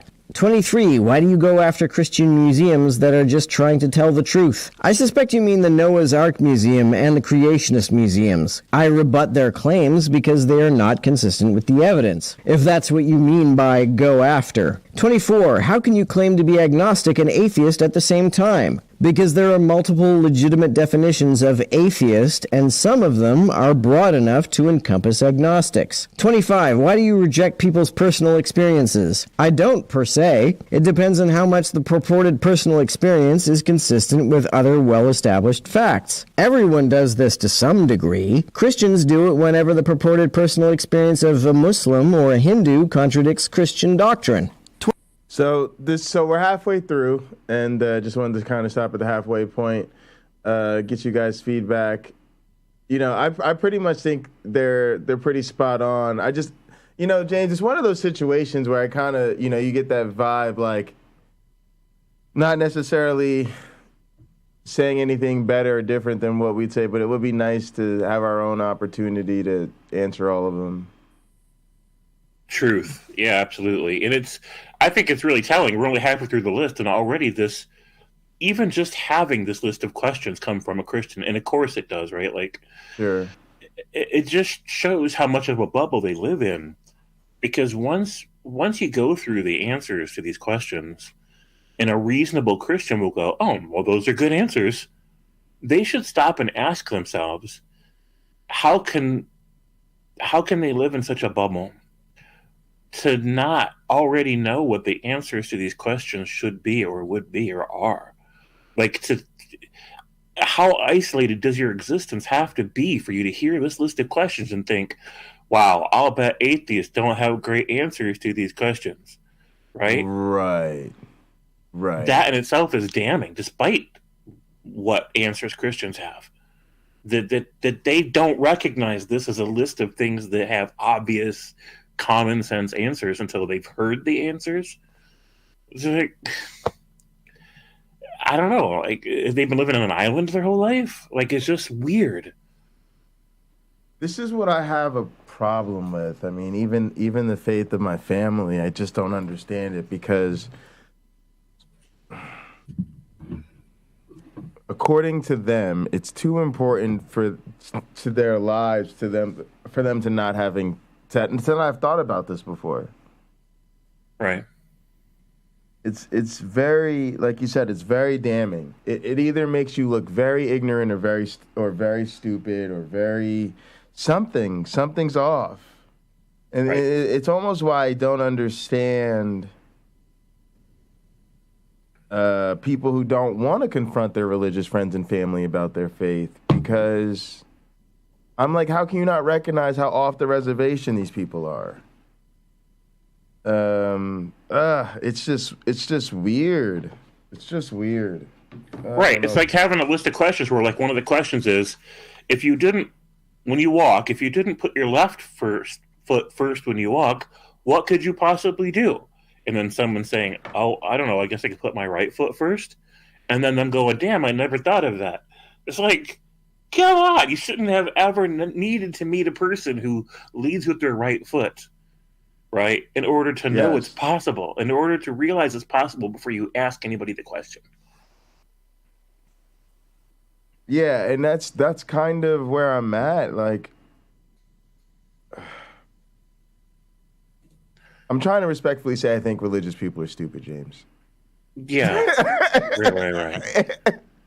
So there's two kinds of stupid. There's the stupid in terms of how their mind works, but then there's the other kind of smart or stupid based on their potential, right? So they can be quite smart in terms of their potential to think through these issues, but it's like a limb that they've never used, or a part of their brain they've never used, right? Like, that's tragic to make it into adulthood and these very crucial functions of easy logic. And then they've never even engaged with that logic. Never even tried to. Like, they've never worked that muscle before. And I'm like, holy shit. Yeah, it's a real problem.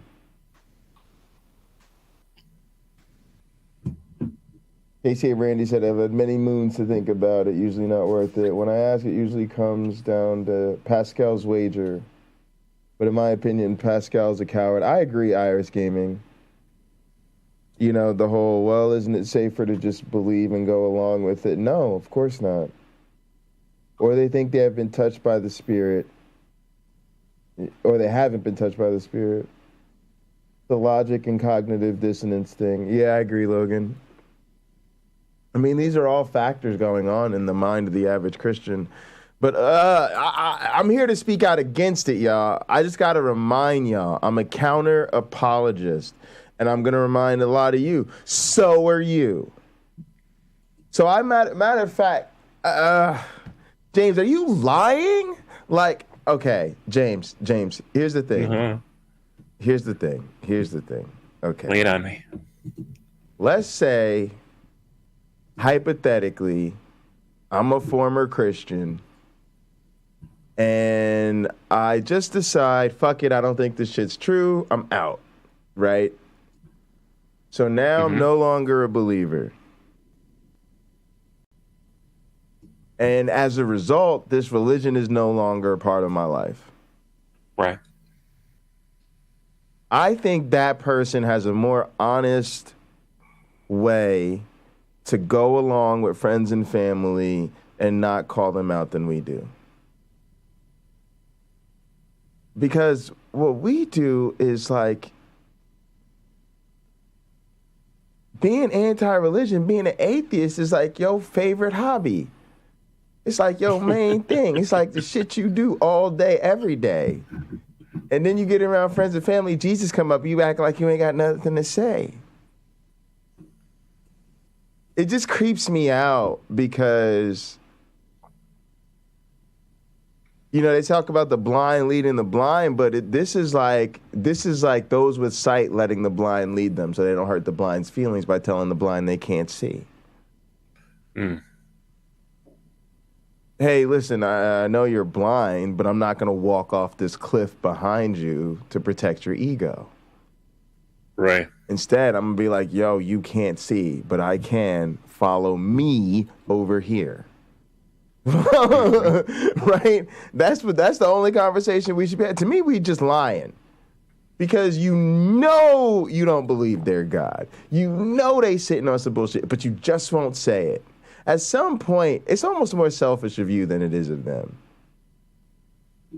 Mm-hmm.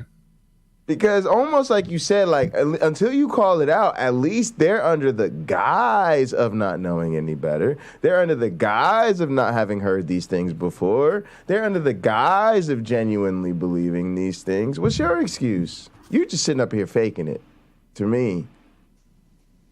Now, again, I was just going to say quickly, you're in a different situation if you're a guest, you know, if it's your spouse's house or something. I'm not saying blow up your whole life, but if it's your friends and family, they asking, how are you? What's up with you? What's going on in your life? Will you pray with me? And then you just ain't got nothing to say. To me, you faking the funk and hiding it.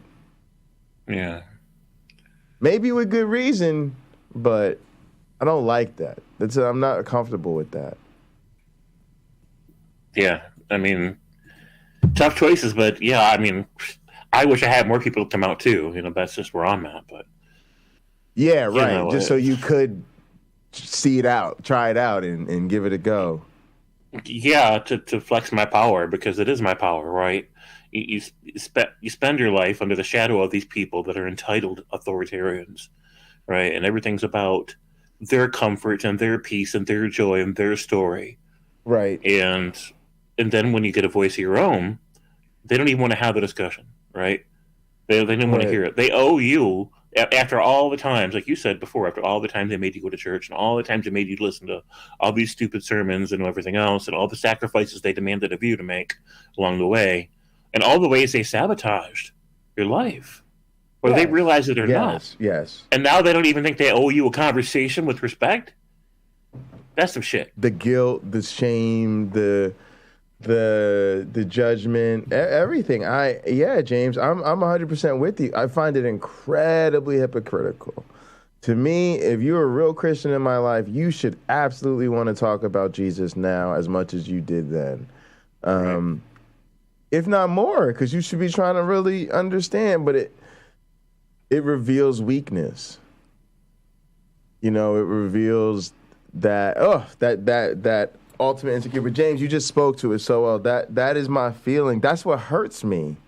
You know, I really want to be like, how dare you do this to me, and then not even want to talk about it. Go ahead, Wayne. No, I just got back in. Sorry. We're good. We were just talking about. So I was talking about how, because I want to say it's different. Like in a situation like you said, you're at your girlfriend's house. You're just trying to make peace. We all understand that. You're at your boss's house. I'm not telling people to blow up their life, right? But what I'm saying is, there's a certain point at which you're passionate about your age. We're not the people who just walked away from faith, said, oh, you know what, I woke up one day, I decided, you know, I really didn't know if Jesus died for my sins or not. And, you know, that was 3 years ago, and I haven't thought about it much since. That's not our story. Our story is like, yeah, actually, I talk about atheism every day. Atheism is a super important part of my life. And most of us, even those of us that are don't have channels, can honestly consider ourselves counter-apologists, right? Because even your activity in the chat or the comment section or on social media finds you, you know, rebuffing religious claims, getting into conversations or debates with religious people, speaking out about religious issues. Then you get around your friends and your family and act like you don't have anything to say about it. To me, that's almost, like I was saying to James, to me, that's almost more dishonest than a person who just walked away and now this just isn't a part of their life anymore. Because when they don't bring it up because it doesn't come up in their life. They just walked away from religion. They're not religious anymore. So if they sit around their family acting like they don't have anything to say about religion, they genuinely don't have anything to say about religion anymore, right? So if you bring it up, they're gonna be like, you know, that hasn't been. But that's not our story. If my family would ask me, Jay, what do you think about blah, blah, blah, blah, blah, Jesus? I'm like, oh, yeah, actually, funny you mentioned that because we was talking about that the other day. You know, blah, blah, blah, blah, blah, the gospel. Oh, yeah, you're funny. My man James Apperson did a stream on that last week. We talked about that for about 3-4 hours. Yeah, I got a lot to say about that. You know what I'm saying? That would be our truth. And to me, some of us need to really examine that stuff because we're not living our truth when you're acting like you don't have anything to say about it. That's all. We was just catching you up. That's what we was talking about.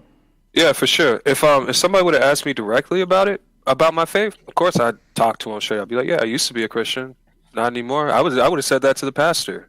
You know what I mean? Right. And all I'm saying is, if you don't in that situation, it's a different story, right? Because it's not about you. You're somebody's guest, and you're just trying to go along and get along. I'm saying that's fine. Right. It's when we're talking about our own relations, right? Yeah. Like, man, let me tell you, my mother's ordained. Like, she speaks on Sundays. You know what I mean? Right. And but I'm gonna have weekly conversations with her. Like, I've carved out a time every week for us to meet. Just, you know, because A, she's my mother, but B, I also want her to make space for me and who I am and my faith as well in her life. And I feel like, hopefully, you know what I mean, through like some reasonable understanding and just like hanging out with each other, we can make that work. You know what I mean? Because that's a personal connection in my life that I want and would like to continue to maintain. But I don't want to have the farce of, you know, I don't want somebody who thinks they're giving advice to another Christian to do that, because it's not dishonest, like malicious. It's just, it's not me. You know what I mean? Yes. So the story I think of is, I was talking the other day about I had to do some group therapy at one point, and the first place that they sent me to did the whole thing under like a very religious framework, right? And I had to leave there because it's like that wasn't going to work for me. And it wasn't a sense of hatred or anything like that. It was just, I'm not a Christian. So if you're going to give me a toolkit, and God damn it, I need some tools right now, you have to give me tools I can use. and I can't use these tools if I'm not a Christian. And literally, I explained to people that was a scary decision because I was there under court order, and I didn't know if there was going to be somewhere else for me to go.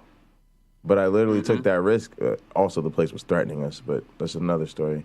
But I took that risk, you know, and I ended up somewhere better. But here's the thing: I ended up in a place that did cognitive behavioral therapy. In other words, very science-based. Now, when I reflect back on that, what does that tell me?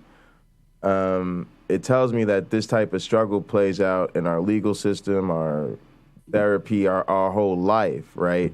On one side, you have the AA of the world. You got to find a higher power, even if it's a doorknob. And on the other side, you have, you know, let me give you some empirically based, you know, scientific ways to help. But to your point, on in a personal level, it comes down to, I don't want to call mom or whoever it is, have a conversation about something I'm going through with work or a relationship or whatever, and get that Christian advice. They're getting the good feeling like they're really helping me, and all I'm hearing is advice I can't use because I already know that's not how the world works. Right. And I think it also, hopefully, one of my goals is it gives a person that's always seen me as a kid on a certain level, like, a chance to be more real with me on things. Because if you're not given what Jesus would do advice, you know, the second layer of that is normally what a person, or a Christian in this case, like, really believes and thinks, you know, something closer to their actual real opinion. And, like, that's the type of stuff that I really crave, because I already know what Jesus would do. I'm not here for that. You know what I mean? I want to talk to you for you. Like, yes. Guys, there's a book I have over here somewhere. Gotta find it. I know, YouTube Punk. It's so hard. Like, it's hard for me to believe that my mom was like a club girl that went to parties. Like, she wasn't overtly like she wasn't a sex worker or anything like that. But, you know, like, that's crazy to think about, especially now that she's like so Christian. You know, and it not like even crazy, like she was just on the cheerleading team. Not that's just a whole nother person that I will never know, because I came after the cheerleading years. You know what I mean? All right. I haven't had my mom and dad went clubbing, like, for real. I got all the cheesy photos, like, in the black community. I don't know if this was in other clubs, but in the black community back in the day, when you first stepped into the club, they would always have a cameraman there who would, you know, you would give him like $10 or whatever, and he would do like a Polaroid of you in front of like some graffiti of like the city or like a really nice piece of artwork. And like, I got so many of those in my family, like those Polaroid pictures, because my aunts and my mother loved to go out to clubs when they were young, you know? Yeah. Right. So my mother gave me this book. It's called A Mother's Legacy. She had her parents do this, and basically it's called A Loving Gift for Your Children, Your Life Story in Your Own Words. And so there are all these prompts in it about just everything from who their grandparents are and their favorite stuff, and all about their first job. There's all these prompts in it. And so the idea is that your parents write this and then they give it to you, and that's exactly the point of it, is that it's filled with all the stories about their life and who they were before you came along, and you know how they see themselves. It's a very cool kind of gift, but it is the type of thing that is designed to help with what y'all talking about, is so that I can read this and learn, what my mom was like growing up, and You know, she talks about how she met my dad and, you know, what their relationship was like early on and, you know, what she was like as a young person volunteering at the church and all of this type of stuff. So. Oh, that's really nice. I should start one of those. But yeah, something to think about. It's called The Mother's Legacy. I'm sure there's one for fathers too, because I think she had both her parents do it. But yeah, so you can use that type of thing to get to know your parents or give it to them and have them fill it out. But yeah, so my mom had her parents do it for her, and then she did one for me. Yeah, so that's kind of cool. But all right, let's get back into these questions, I think. Amen. Actually, Penn first, let me do this true. Penn Jillette thing first. Oh, I hate that this is on. I just noticed this is on PineCreek, but I often say to my students that I don't know are the 3 most important words in science. You know, so they might be the 3 most important words in life, but I definitely say they're the 3 most important words in science. And you know, a follow up to that is they don't give us a lot of money to figure out. Hey, man! This makes sense. I said they don't. Bro, you gotta change that. You gotta make that softer or something, because that comes in so hard. Oh, it's just a mixer. But I said, you know, they don't give us funding to answer questions that have already been answered, right? So literally, Amen. your funding starts with "I don't know." No, please. I love using amen as an affirmation, by the way. Amen. Unless you want some whiskey. No, I don't drink. Never have. I'm not. You don't drink? No, not really. Teetotaler or just don't drink often? I was raised not to really partake too much. Me too. Really? My parents never did. Protestant? Yeah. I mean, when I was a child, yes. Yeah. Well, my name is Penn. Penn Jillette. I know you're a wonderful magician. Oh, thank you. I love magic. Oh, thanks. I really do. Well, and I was hoping you'd say. Am I sharing my screen or what? All right, Pretty sure I know who that other guy is. You remember Three's Company? Remember Three's Company? That Jack? That's Jack, bro. I'm pretty sure it's his son. No, for like Jack real. Jr. Yeah. All in gotta the be. face. That's so funny. Yeah. He look a little, you know. Yeah, I know what you're talking about. Kinda Kevin Nealon-ish. I know what you're talking about. Hello, Pete. Peter. But you're a big atheist now, right? I mean, Yeah, I have been for a long time. I guess my whole adult life. I stuck with it, I guess. Oh, did you? Jesus is still my co-pilot. He's great. He doesn't drink either. Oh, really? Very smooth flight. I thought there was the wine thing, and then the wine. You know, there's one miracle. Jesus is a great cook. The rest of the time, he's very dry. It was one You really do miracle. believe? I mean, this is crazy, people. Like, he turns water into wine, but he's against drinking. Right. I mean, just. Come on, y'all. Do you really Loosen have up. to find a reason to be that stupid? Like, that's just such a fundamentally dumb. He does a miracle to turn water into wine, but in his name, you can't have a beer.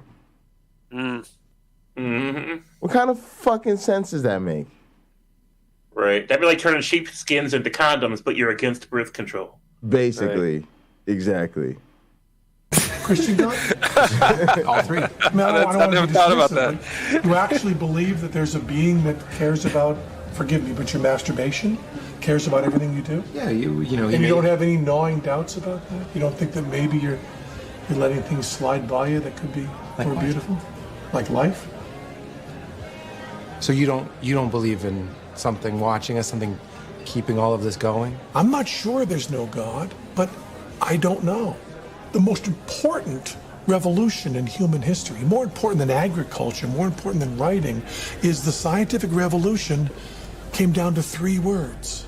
I don't know. And no institution, no church, no king, no power structure had ever said in history, I don't know. What if you're wrong? I mean, I could never. What if you're wrong? What if I'm wrong? I mean, either way, I'm good. You're right. No, that's not true. I mean, that's the problem with Pascal's wagers. There's more than one choice. You could spend your whole life casino, praying baby. your ass off to Jesus and then find out that it's actually Zeus and he doesn't like you praying to Jesus. I'm enjoying the certainty I get from You don't my have faith. certainty. I do. No, you don't. I love that. You can't get certainty just by willpower. You can't force yourself to believe things you don't have evidence for. You just can't do it. You can't force certainty. Yeah, but this is all I have. Oh. I can't. This is how I was raised. I can't just put it aside because you make some sense. I mean, it's hard for me to admit that you're making some sense. Yeah, I dig that. It's hard to change. It's really hard. It's hard for someone my age to admit that the Beatles weren't that good. Look at his face.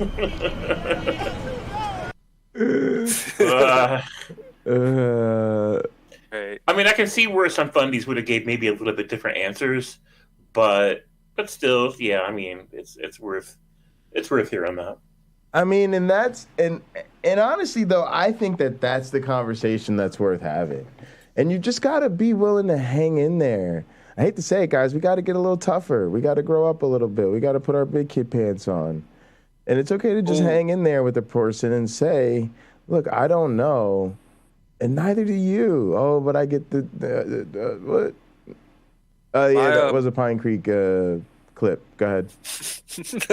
My favorite thing was was what the guy just said flat out. I enjoy the certainty of believing in a God. And yeah, how many people get up and do, and they love life, and they think that they love life, and they think that they're doing all this good for God. You know what I mean? Like they enjoy that. People, power bottoms, people that love to be led is sure, if that's you, but it's not me, man. I just realized power bottoms and Jesus, PB&J. PB&J, bro. Yeah. That's a T-shirt. There it Make it.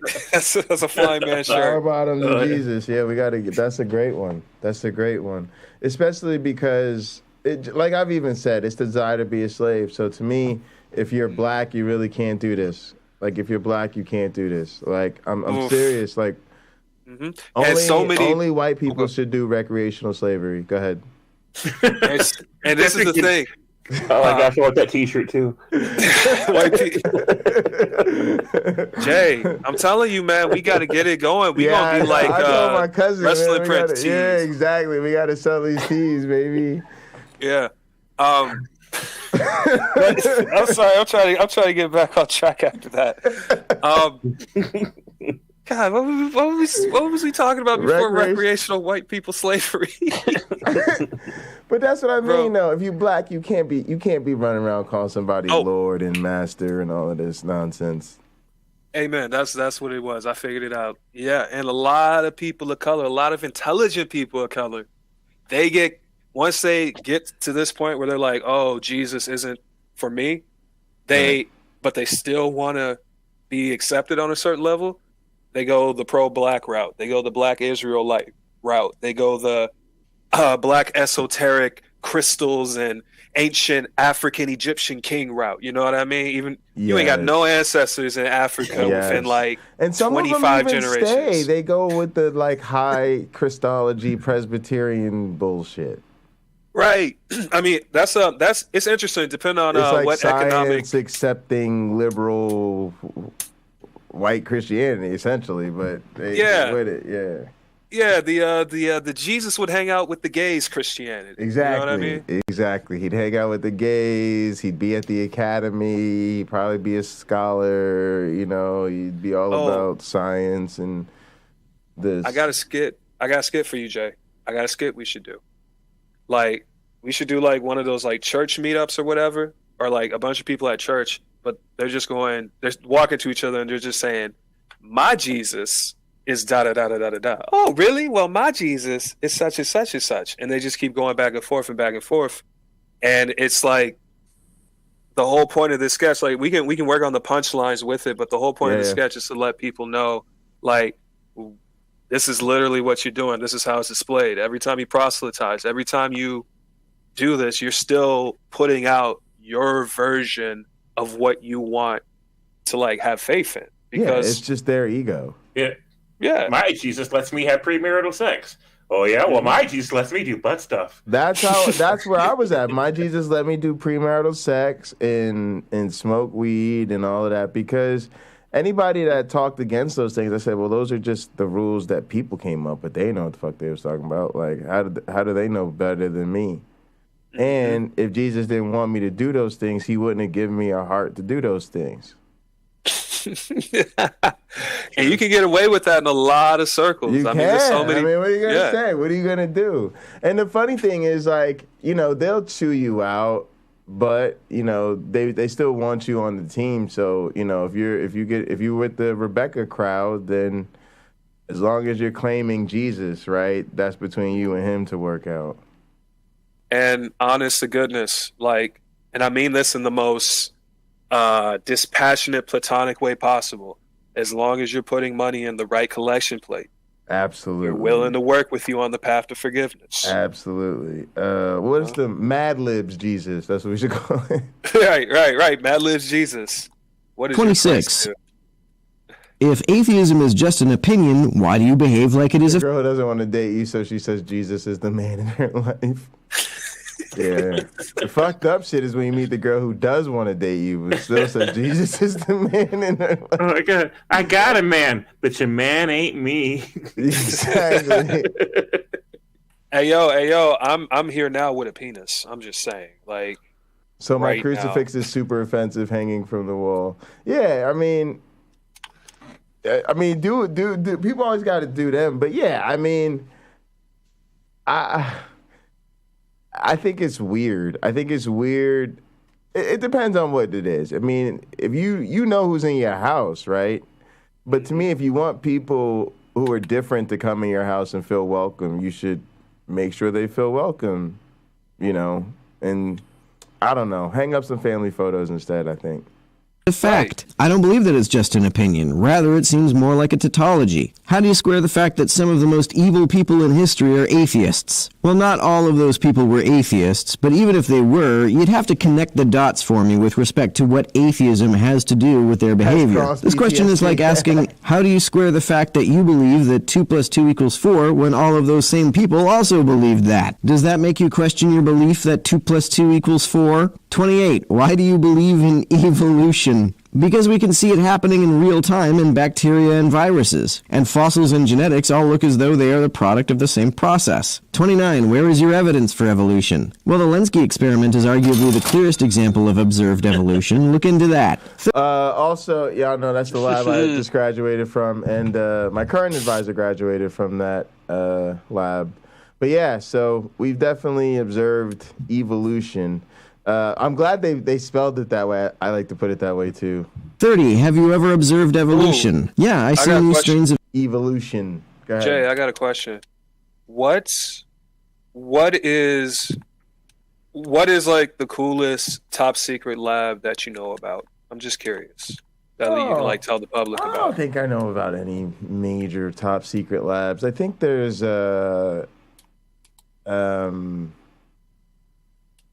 there's always labs doing cool stuff. There's a lab working on a programmable cell, I think, at MIT. I think that's probably pretty cool. Oh, that's scary. Oh, yeah. My brain goes straight to sci-fi, but go ahead. There's more stuff like, I don't know, like I didn't realize there was a lot of labs, say, at like a real natural history museum to say like acquire and preserve fossils. Like that whole process is super cool. You know, that's the first thing I wanted to be, bro. People airlifting dinosaur fossils out of mountains and shit. Oh yeah. Paleontology was like my first love. I wanted to be that. I just didn't think growing up that it made enough funds, so I decided to be an artist. LOL. LOL. Seriously. But yeah. But yeah, that's it. I don't, you know, most of the labs aren't secret. You'd have to ask. I bet you the apologists probably know better, right? Because they're more the type to cherry pick like extremes. Like most scientists painfully mainstream and public and, not hard to find. Yeah, because you want to get published. You want to be the person that does the thing that now the entire economy relies on you and your invention. Yeah. Also, I'm not a science nerd, so I don't read science in my spare time. It's another thing that the apologists do more than actual researchers. Oh, you don't sweat about being published, every hour of the day. No, Jesus. And also, like, who the hell sits around reading all these papers? Pathogens pop up in the population all the time. 31. Do you believe in abiogenesis, panspermia, or creation? I believe in abiogenesis. Since we are made of chemicals, it seems like the idea that life came from chemicals is the simplest explanation for the existence of life. 32. If you believe in abiogenesis or panspermia, where is your evidence? My evidence for abiogenesis is the fact that every organism is made of chemicals. 33. What was the first life form? There's debate about what counts as a life form, but I'm partial to the idea that self-replicating nucleotide chains, even pre-cellular ones, count as life and were the first form of life. 34. Where did the first life form come from? The first nucleotide chains formed from unconnected nucleotides. 35. Could the first life form reproduce on its own? Yes, that's why I called them self-replicating nucleotide chains. 36. Did the first life form have DNA? I doubt it. It probably was merely a string of RNA. 37. Did the first life form seek out food, or did it use photosynthesis? It chained together other nucleotides, if you consider nucleotides food. 38. Are viruses alive? Probably not, because they don't self-replicate. They need to commandeer cells in order to reproduce. 39. Why do you believe in the Big Bang Theory? Because the universe shows every sign of expanding, and the cosmic microwave background radiation corroborates the idea that the matter in the universe was once in a very dense state in the past. 40. Where is your evidence for the Big Bang? That's effectively the same question that I just answered. 41. Did you observe the Big Bang? We can observe the effects of the Big Bang. 42. Why do you believe the Earth is millions of years old? Because of what we know about erosion, sedimentation, and radioactive decay, and how much of these things we see in the Earth. 43. Where is your evidence for the Earth being millions of years old? In the Earth itself. 44. How old are you? 40. 45. Why do you reject the historical flood as described in Genesis? Because of the lack of evidence of a genetic bottleneck in any of the many species that such an event would cause, the fact that freshwater fish still exist, even though a global flood would drive them all to extinction, and the fact that there is no archaeological evidence of global simultaneous cultural disruption. 46. Where is your evidence that the flood didn't happen? See above. 47. Why do you reject the story of the Garden of Eden? Well, which part? There's too much genetic diversity for everyone to have come from only two people. The idea of abiogenesis makes a lot more sense than people being created by someone blowing into some dust. Also, I don't understand how sin can be inheritable. I could go on. 48. Where is your evidence that the Garden of Eden didn't exist? See above. 49. Why do you reject the sacrifice that Jesus made? I don't see how his sacrifice absolves me of anything. If I'm guilty, I should get the punishment, not an innocent person. 50. Where is your evidence that Jesus wasn't crucified? I suspect that Jesus was crucified.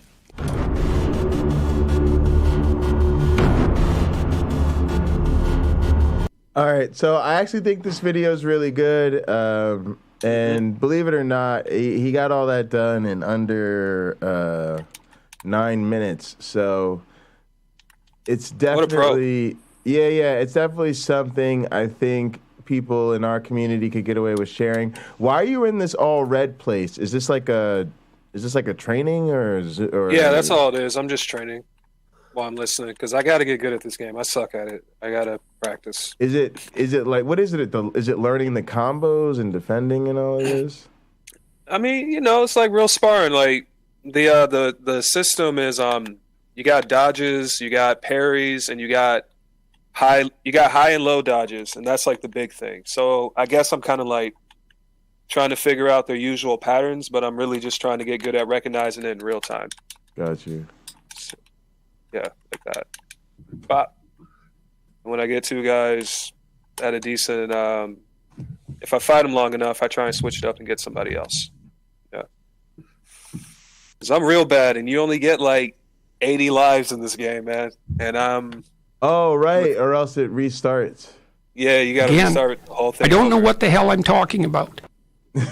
I feel like that a lot, I am smarter than Jordan Peterson, which is nice.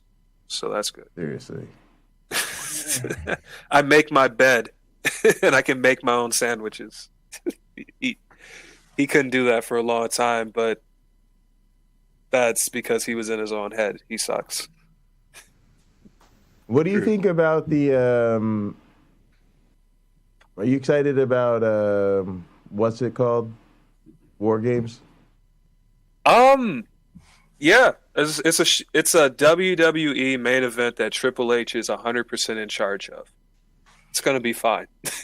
Like, he hasn't missed since he's been on top when it comes to these main shows or whatever. These not pay-per-views. I forgot what they're called. Premium live events now, PLEs. Right. Yeah, he hasn't missed. Like, he's had a ho-hum show. I can't remember which one off the top because it was a throwaway one, but almost all of them have been very good. And War Games, anything with a cage is Triple H's like baby, and he tries to make it a good match. You know what I mean? Elimination Chamber is his baby. The majority of the Hell in a Cell matches, I believe he had a major hand in calling, even the ones he wasn't in. It's just his thing. And this War Games gimmick from NXT, like, you know, it's really not my thing because the older I've gotten, the more I've become like a classical 2 dudes or 4 dudes type of wrestling fan. I just love to watch 2 dudes try and fight for like 40 minutes. That's why I love the New Japan shit. Sure. But I understand other fans that, you know, they want to see just a gang of bodies out there, and they want to see somebody thrown through a bunch of tables, and they want all this, right? Right. And War Games is beautiful because it's a throwback not only to the original, like, what was it, 1989 and like 91 when they had the first War Game matches, but like also to the hardcore era of WWE, because you get a lot of spots that they used to do all the time that they don't do as much because they were too high risk for modern standards. You know what I mean? Right. Like a lot of the flips off the cage and stuff like that. They save all that for the big shows, and this is one of them. So, yeah, I'm excited. So it's what is that, tomorrow night? I believe so. Yes. So we'll be watching that in here. We'll be watching that in Gather. So definitely folks can join us. I just wanted to give a quick plug for it. I'm excited about it too. I think it's going to be a great pay-per-view. All right, James, this one's for you. This is a Urban Homesteader. Is this the thing, James? Happy Thanksgiving. I'm feeling so much better this morning. James, so leave. I'm excited about that. Welcome to your little Oh, he's urban here, homestead. okay. I am Asia, and I'm an urban gardener growing in a small space in my backyard. This is part 2 of the Thanksgiving edition. My daughter is still asleep, and my son is going to work. He had to be to work by 9. So I'm going to make some coffee, check on the chickens, and start finishing up Thanksgiving dinner.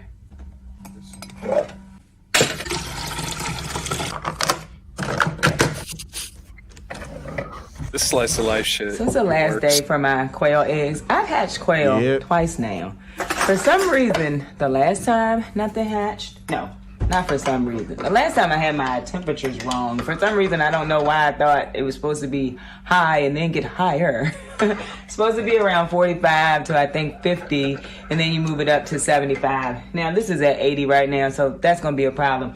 But we are at the last day and nothing has hatched yet. The first 2 times that I hatched quail, they started hatching when we had 2 or 3 days left. I don't think we're gonna get any out of this. I'm thinking of just getting some eggs from my Shire farm. But then I'm also thinking sustainability. I just need to learn it. It's not like right now we don't have food. I need to learn it. And so I'm thinking I'm not gonna get them. I'm gonna wait until they start hatching again and then figure out what I've done wrong this time. There was some kind of party last night that I missed out on. What in the world is she doing? Why are there gloves filled with water? All right, I'm gonna leave now. And the dog is also confused.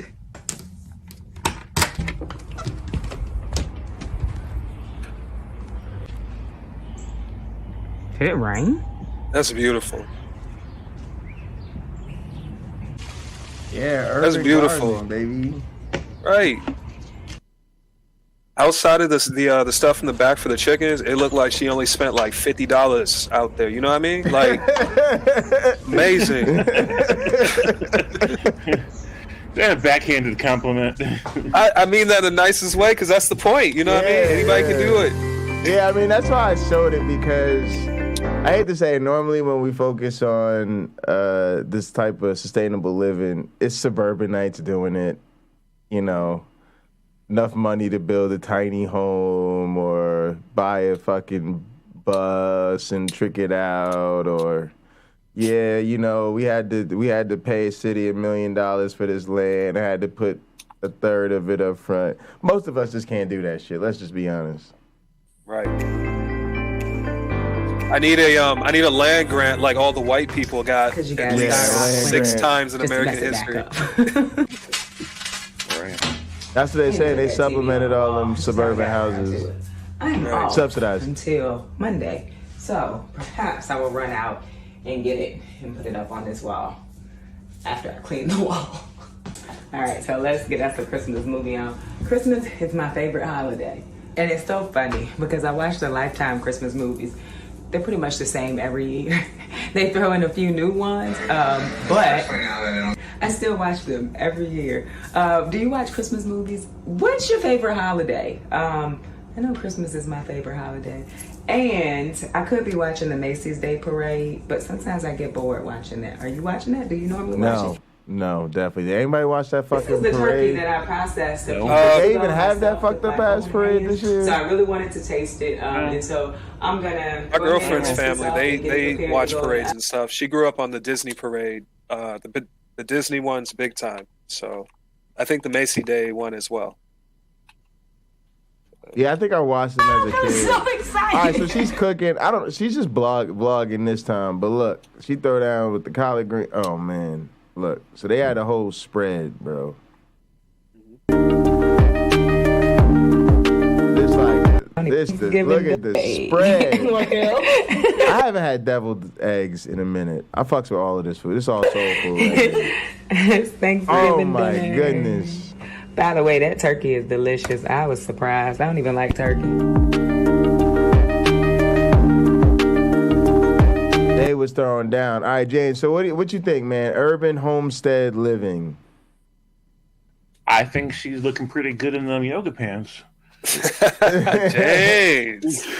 I mean, you gotta go for it though, right? I mean, because the thing is, you don't get a lot of space in the hood, and I've lived in places where I had pretty much this space.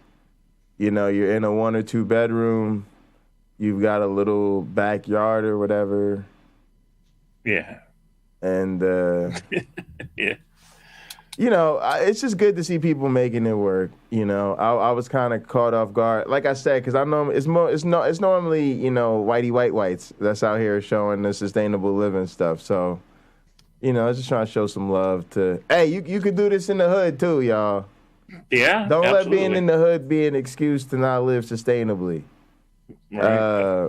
You sound like my sister. She's such a hippie. Let being lazy like me be your excuse.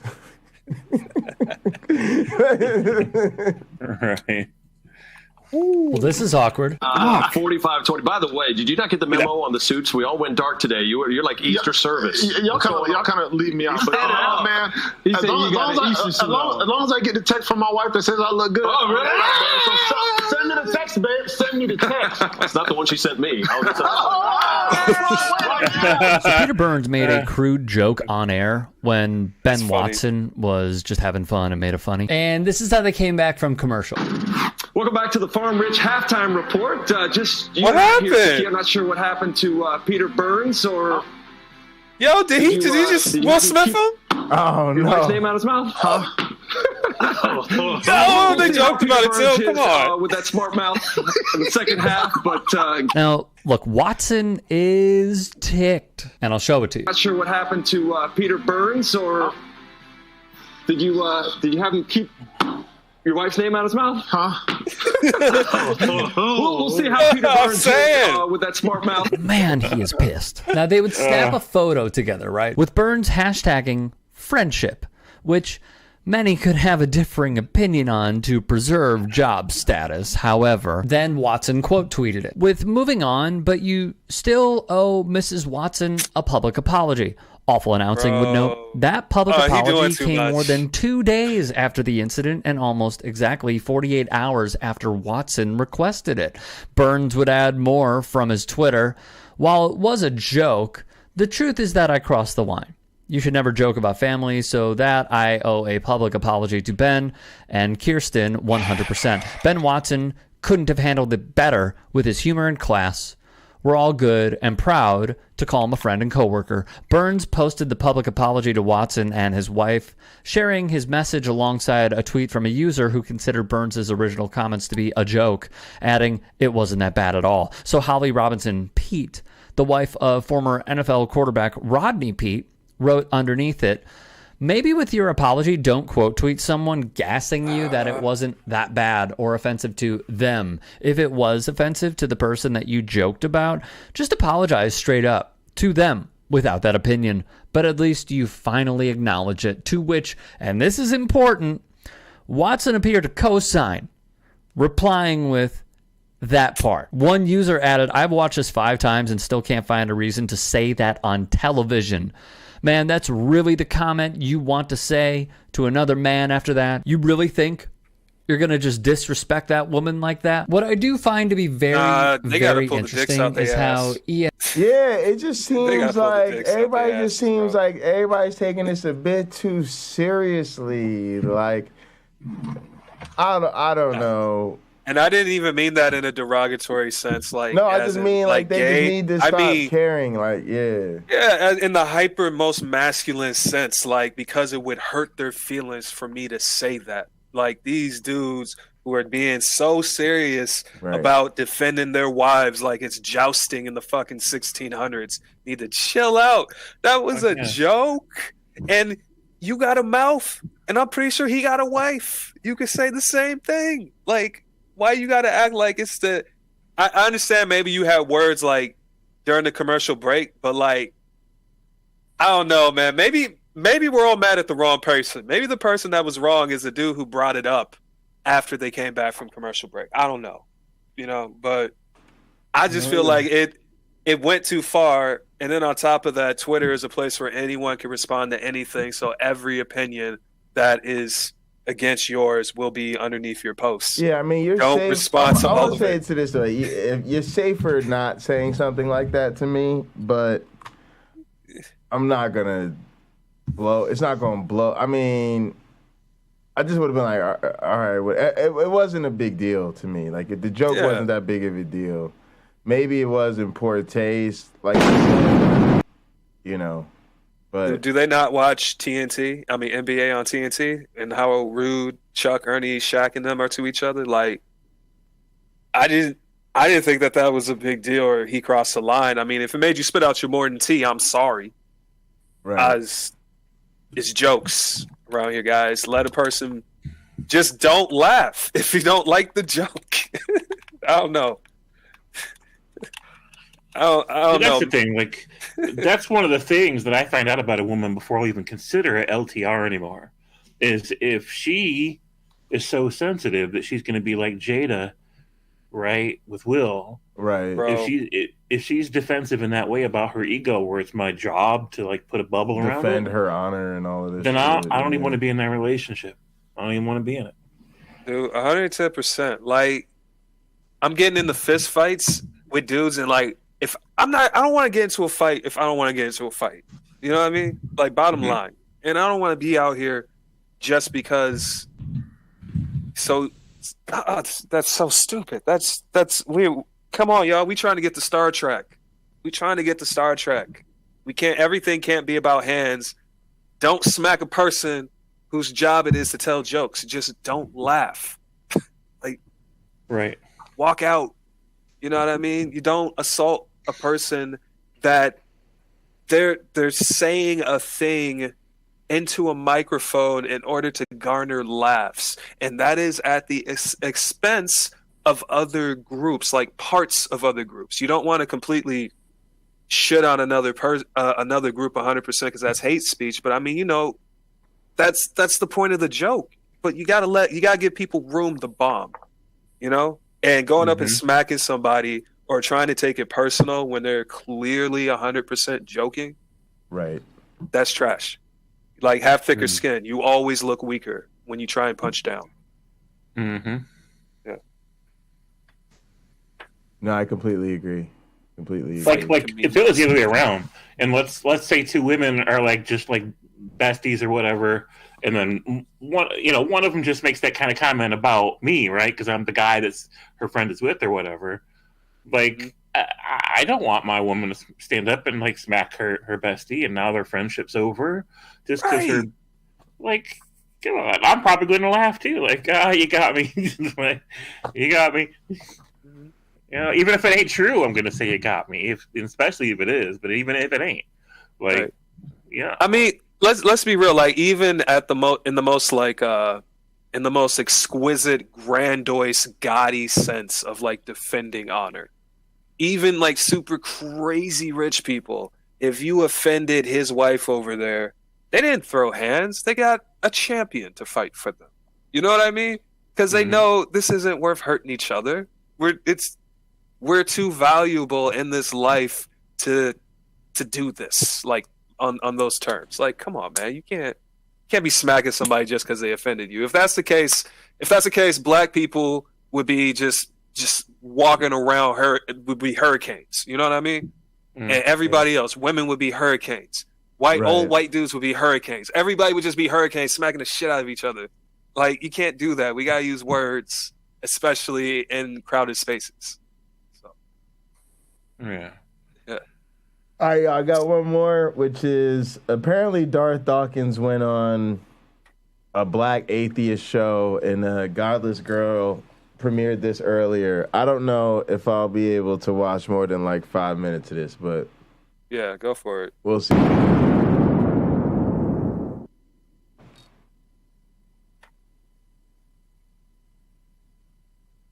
By the way, you need to be. Let me just say one more thing. You need to be very carefully. I'm going to be done in 10 seconds. I'm going to be done in 10 seconds. Let me just. George, but you started producing some type of. I asked you for your source, and you haven't done it, and now you're asking people for a source. Okay, I'm going to ask us to be polite when you're full of a bunch of bullshit right there.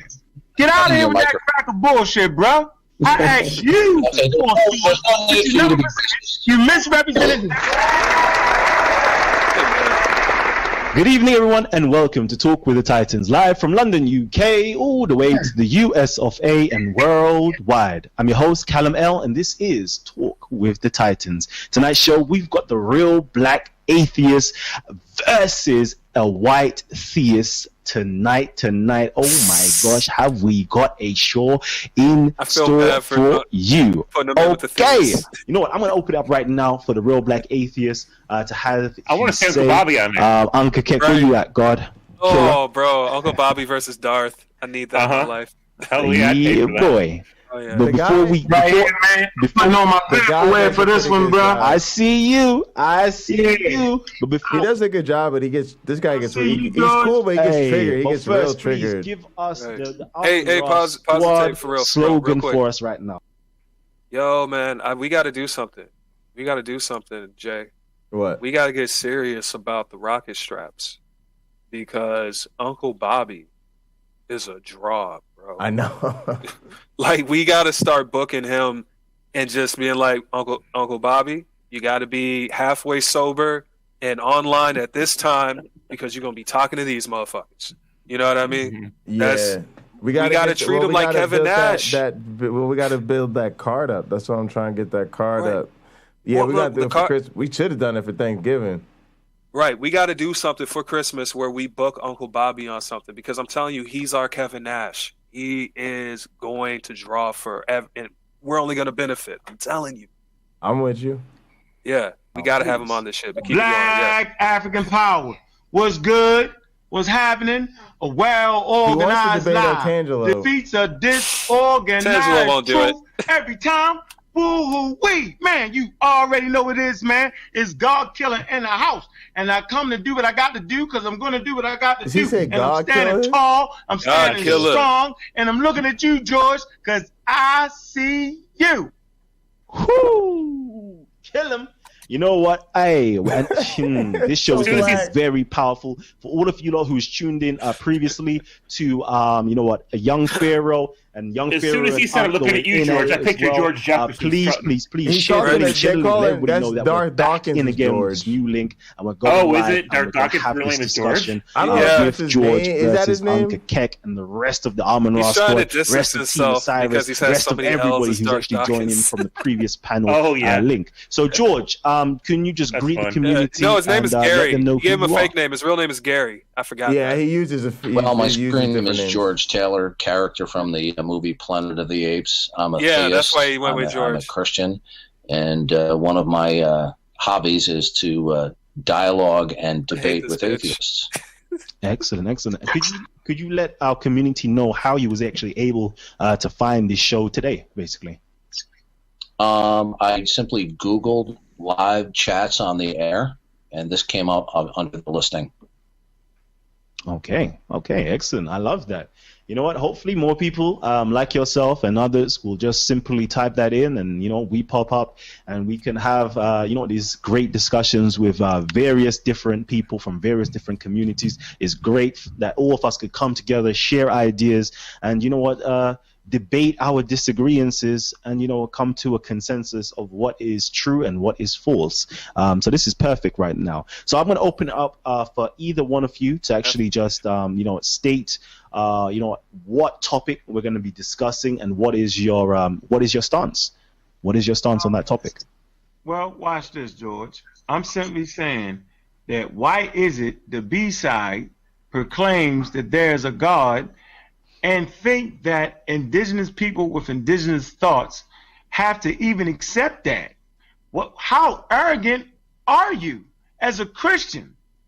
Middle Eastern story, right? Middle Eastern Hebraic story translated into the Greek. How arrogant are you to proclaim to anybody that there's a God based off of your Indo-European, Middle Eastern perspective? How dare you? What makes you so confident that the Hebrew God is a God and is a God of African people? I see you, George. Okay. I didn't assert to you that the Christian God exists. I simply told you that I do presume that. Now, my opening question to you was, you had told me that you were an atheist. Now, atheism can either be defined as the denial of the existence of God, or as some internet atheists do, that it is a lack of belief or a positive affirmation in the existence. Sorry, do you want to say something, James? What's the difference between presuming there's a Christian God and asserting there's a Christian God? Oh, I thought that too. And that's where he fails. He's so annoying. Every fucking time. He tries to get you with abusive language. I'm here to defend Christianity, but not defend Christianity. He talks like a fucking Nazi who's trying to recruit other people into Nazism. Like, well, what makes your ideology so great? That's all he has. I don't understand why people think he's smart, why they think he's good. I don't know. Big the only words. thing he is he's frustrating because he's an asshole. So he's difficult to deal with. I'll give him that. Of God. Now, you brought up earlier before the show started what the origin of the idea of atheism was that you thought. Now, there is something in philosophy called the genetic fallacy, that if you cite the alleged origin, that automatically negates the idea itself. Well, that's not the case. That would be a genetic fallacy. So I just would like to repeat my initial question again. Is your atheism the denial that there is a God, or is your atheism defined as merely the lack of a positive belief in God? And I'm saying I don't accept any of those statements because we're the A side, and I propose to you what was it that caused the cosmos. You don't propose to me. And like I said, atheists or atheos is anti-theos, those who go against the state-sponsored religion, regardless of what it end up meaning. I'm saying that I'm against the state-sponsored religion, which is Christianity, Islam, and Judaism, proposing anything to me. That's what I'm saying, and you can't force me to say anything that's not even relevant, because God is not relevant to African people, specifically in this conversation, since we are the A side. Now, if you ask me what it is that I understand, I could tell you, George, because it's definitely not God. That's why I say you're arrogant. Okay. Yes. I still haven't gotten an answer to the question, does God exist? I understand that you have claimed... May I finish, please? Yes. I'd like to finish. No. Yes. Okay, good. No. Okay. I appreciate your response. You've repeated several times. You're hurting my white what man you think sensibilities. The origin of the idea of God is. I'm not asking you what your view is on the origin of the idea of God, because it might be the case that all of the ideas about God that mankind has are false. But that would not logically necessitate that there is just so no we're clear. God. So I'm asking you again. Go ahead. Just so we're clear, as a white man with sensibilities, how I got over that is I realized that they were all in my ass, and I just need to be more careful about what I shove up there. It's damn simple. Hey, mystery number solved. one group that dies from prostate cancer, old white dudes. They holding it in. They holding it in the ass all that time. Stop over talking me. That's the problem. I wasn't through trotting out my bullshit. Like, fuck your bullshit. They don't. This is like a lot of Christians don't get like the Kalam cosmological argument when they use that. It's like, no, it's fucked from the first premise. That's why we throw the whole thing out. Like from the very, very beginning, you have the first words out of your mouth you think are a trap, a logic trap, but they're not. You're just completely wrong in how people work and operate and how words work. You know what I mean? But yeah, if I talk Peterson. Right. But in the Jordan Peterson, if I talk like this in a nice cadence in a nice suit, people will pay attention to me. Yo, go fuck yourself, bro. You know what I mean? Like, you're still spouting off bullshit. Right. And Exactly. Gary is no different, you know? Fuck Gary. What is it? Is it Gary or is it? His real name is Gary. I'm calling Darth by his real government name because he's a bad Gary. Christian. And I hope him and his followers hear this. He's a bad Christian who's not worth following. He will lead you into darkness and death. Fuck Again, I don't know what the hell I'm talking about. Hey. Just awful. The motherfucker's awful. And listen, He's like, he legit abuses family. taking the gloves off. No Jay, God. Jay, I'm not trying to be like that on your channel because I understand how you are, but like when you do shit like he do, fuck him. That's all I'm saying. That's it. Fuck him. Fuck him. That's it.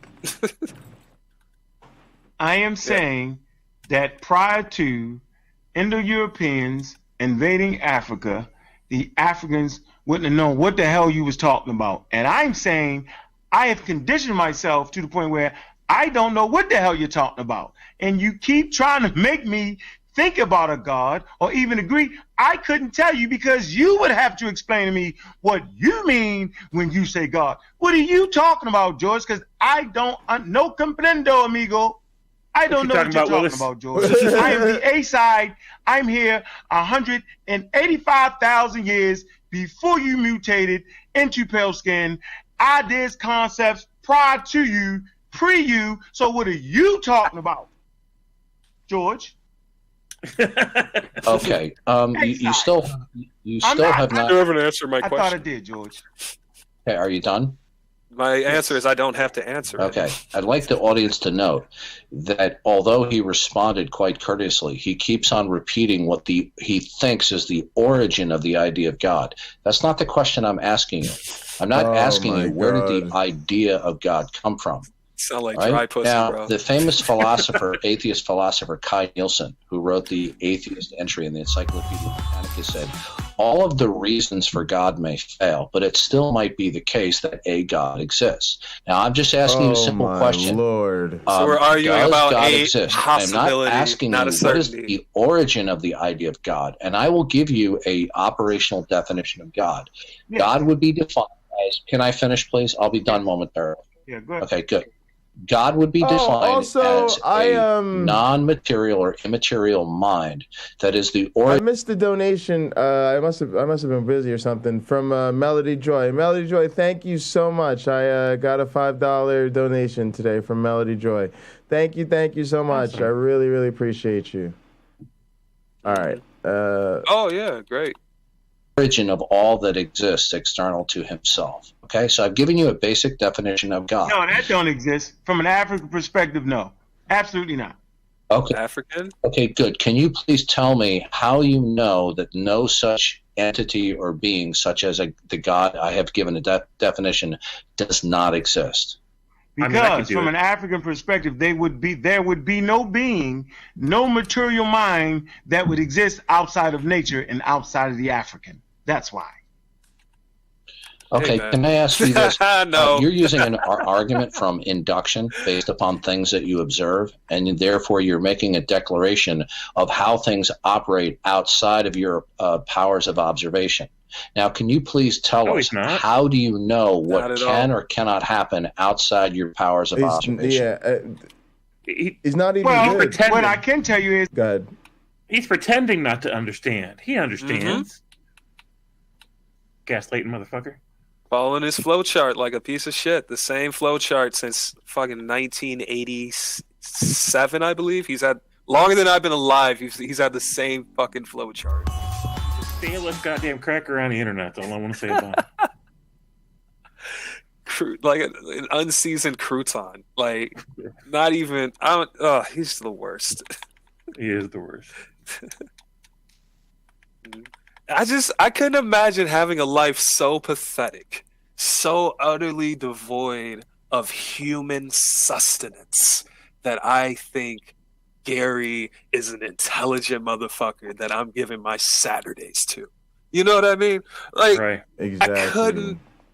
I am trying to walk in a light in this life where I am considerate of other human beings and, you know, their circumstances, but I cannot understand those incel, neckbeard, ugly, lonely, disgusting motherfuckers that hang out with Gary and think that he's actually saying something that's going to get them closer to heaven. Like this, I could go on for hours about this because like he's literally like every terrible trope of like a bad believer put together. You know what I mean? He wants you to honor Christianity and live in your house according to God, but this motherfucker has no family of his own. Like he's lost his entire family because he's an abusive piece of shit he's not trying to care about anybody, but he wants you to live by the standard that you're supposed to care about everybody. Like he's so busy being a Pharisee, you know, like trying to keep the rules of the law that he ends up harming everyone that he's trying to reach. There is no light in this man. He is poison on top of arsenic on top of a cyanide villain. The worst type of fuck. That's why I hate Gary. True. Yeah. Thank you for coming to my TED Talk, and I completely agree. Completely agree. Who I hated over my summer vacation. A report by Wayne. A report by Wayne. I met Gary. Who I hated over my summer vacation. I wish I hadn't. It's amazing.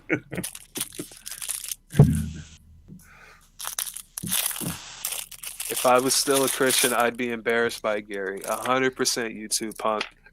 We need to do a show where Christians react. We just need to do that.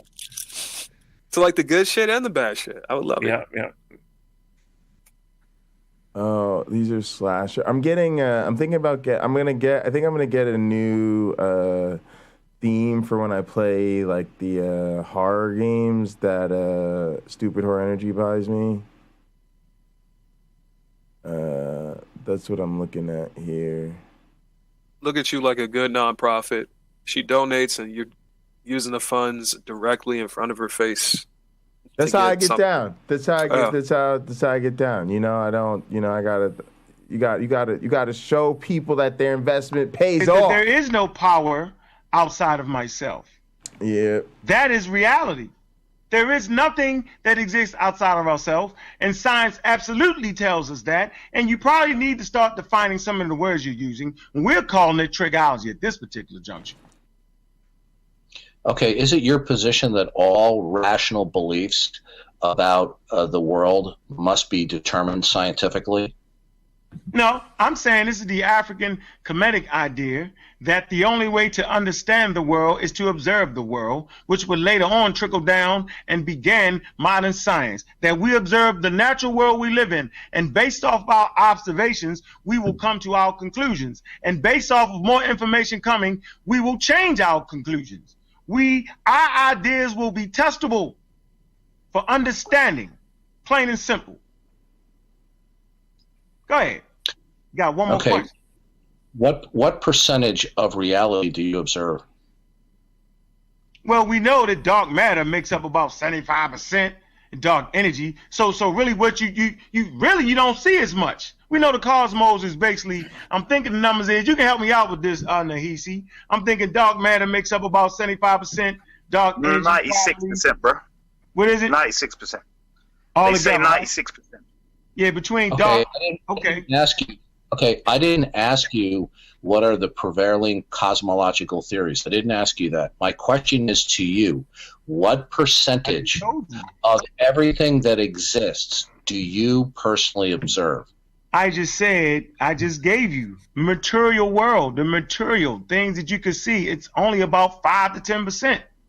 If you're saying it's 96 altogether, then it's just 4%. Right, come on, now. You're not dumb. You're kind of smart there. I don't think you're understanding my question. I'm saying listen. The observable universe, it's only about 6%. If dark energy and dark matter makes up the majority of it, you can't see it.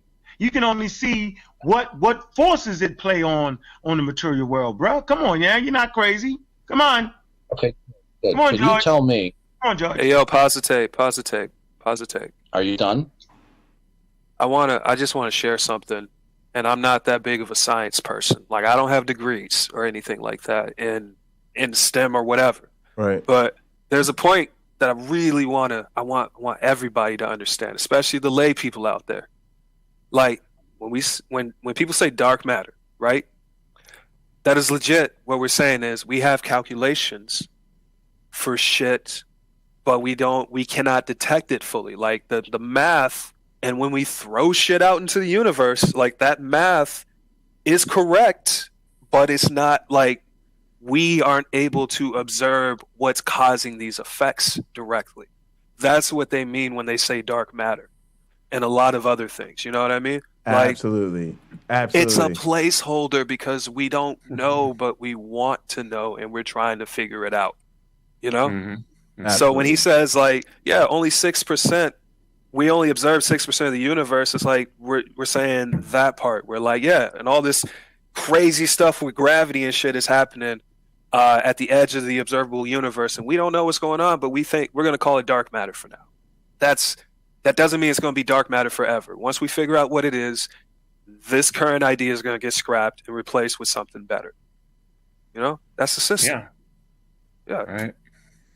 Yeah, absolutely. 100%. And Darth Dawkins knows what this guy is saying. He's pretending not to understand because he's trying to control the situation because he's trying to like maneuver him into some stupid word game. Mm-hmm. And I'm like, what the guy is saying is just, look, this is how we learn about life. We observe the world around us and our place in it. We notice how things work. Something falls off the table, it goes down to the ground. Ooh, gravity, right? Gravity. You wake up. Go ahead. Yeah, and every time that we've ever knocked something off the table, it's gone down towards the floor, not up towards the ceiling. So it ain't never floated up unless it's got a balloon with helium in it. It ain't never gone up. Right, or the room is falling or something. You know what I mean? Right. Yeah. So this is how we learn. This is how we figure shit out. So, he understands that. He's just playing games. And the guy, when he originally made this point, originally wasn't even about the larger universe. It was just about, this is how we learn whatever we can see, whatever we can observe and interact with. We learn from it through repeated experience, right? So, and that's how the Hebrews in the Bible claim to learn. They claim to be having repeated experience and observations relevant to their deity. But the point is, they didn't claim magic at that time. They're like, we feel like we observe these things in the world. We think that there is a God that made this shit, but it's still the same. They had to learn shit. They had to learn how to read and how to write. They had to learn how to walk and how to talk. They had to learn not to just jump off a cliff and then hope for the best, right? You don't learn that. Right. There was no holy book that said don't jump off a building or don't jump off a cliff. There still isn't. Nobody's ever bothered putting that in a book. Why? Because you learn that from experience. You don't need no presuppositional apologetics to let you know if you walk out an 8-story window, you're going to fall to your death, right? Ain't no book that even tells you about it. So Darth just playing all kinds of stupid games, and this guy, I'm glad he's not falling for it. Like I'm impressed with that. Mm-hmm. People fall for that shit all the time, and I'm like, about time somebody won't let him get away with it. Right. Don't answer his bullshit questions just because a guy who sounds like him posed you a question in a calm manner. That doesn't mean it's a good question. Like, come on. Yeah. Absolutely. All right, let's hit it. Almost. Go ahead, George. Okay, thank you. Can you tell me how you know how things operate outside your ability to observe them? What I'm saying is there is no separation. And so in ancient African Kemetic continental thought, right, that we understand, if we understand how the human body works, we can get a working knowledge of how the cosmos works. That concept is called as above, so below. I love that movie. Absolutely. So learn how the body works, and you'll find out how it's called the macro verse and the micro verse. Okay, you didn't answer my question. I just did. Learn how your body functions, and you can learn how the cosmos function. I just did. I didn't interrupt you. You just did. No, I didn't. You did. Okay, one second. Hold on 1 second, George, before we continue. Please, can I get everybody just to mute their mics real swiftly? And before, George, you ask any further questions, I would just like to open this up to the rest of our panel members to quickly have their say, and then we're going to go back in between George and Uncle Keck again. Can George explain his position, though, as a Christian? Jesus Christ fearing man? 1 second. You're going to have your whole round of actually asking him questions, but I just want to open this up real quickly so everybody else. Jay, they said they can't see the feed. Conversation as well.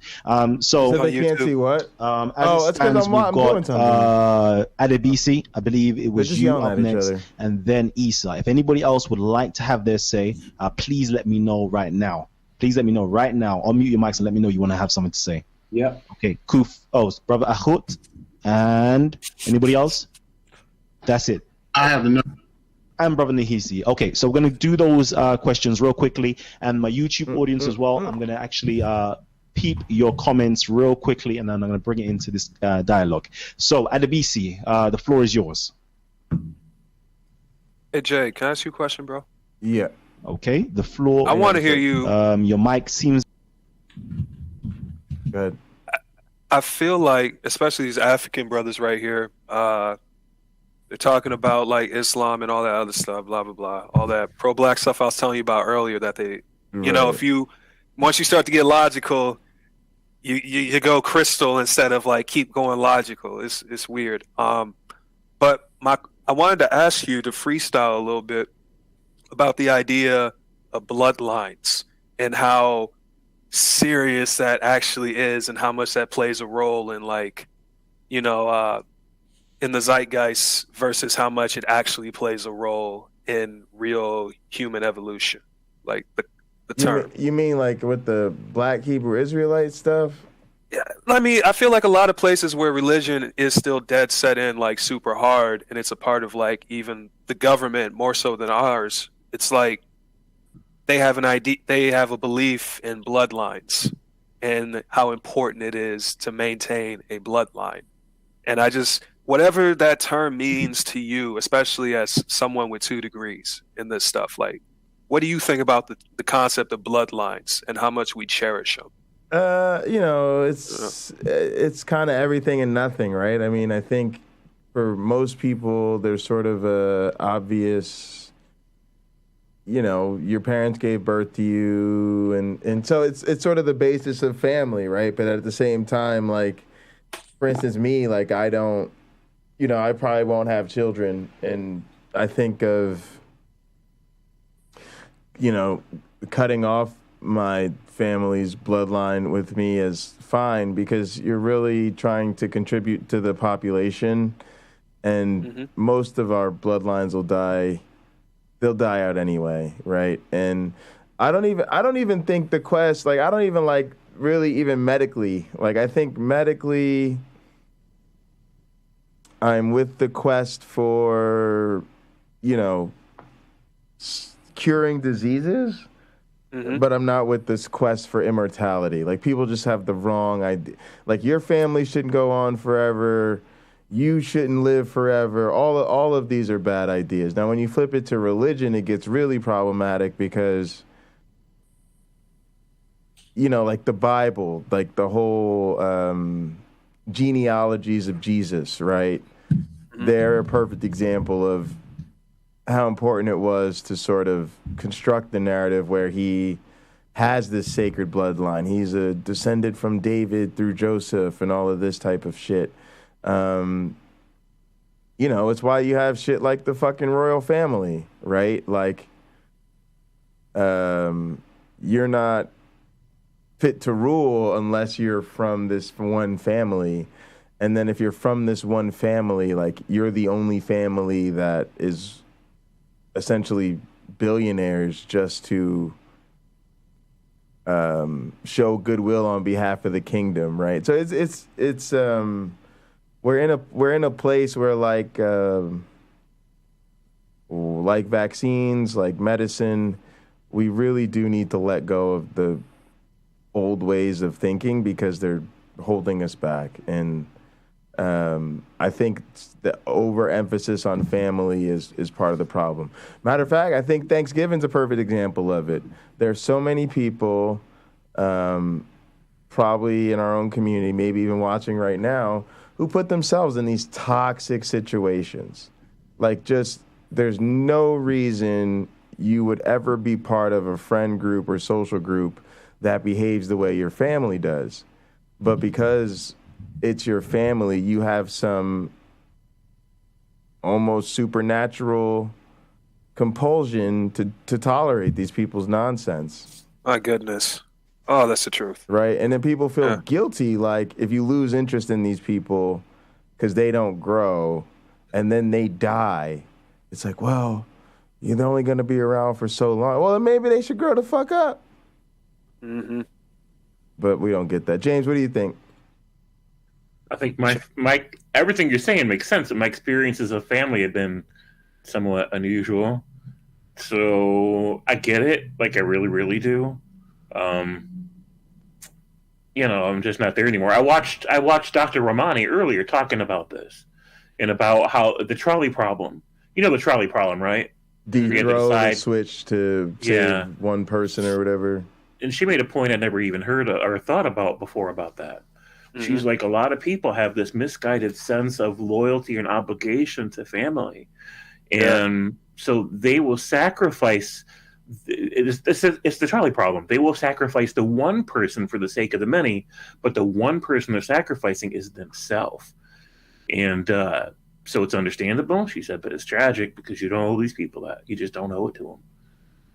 So, and they're not going to die. They're not going to die just because you set boundaries or put distance or just decide you're done with their bullshit. They're not going to die, right? But we treat it like they're going to. We treat it like it's that damn serious. So James, I don't know if it was you or if it was Wayne or somebody, but people have used this language. I couldn't tell my mother I'm not a believer because it would kill them. Oh yeah, that's right. 100%. They couldn't take it. You're not the only person, but to James's point, we literally talk about it as though they would die from being told you don't agree with them. Right.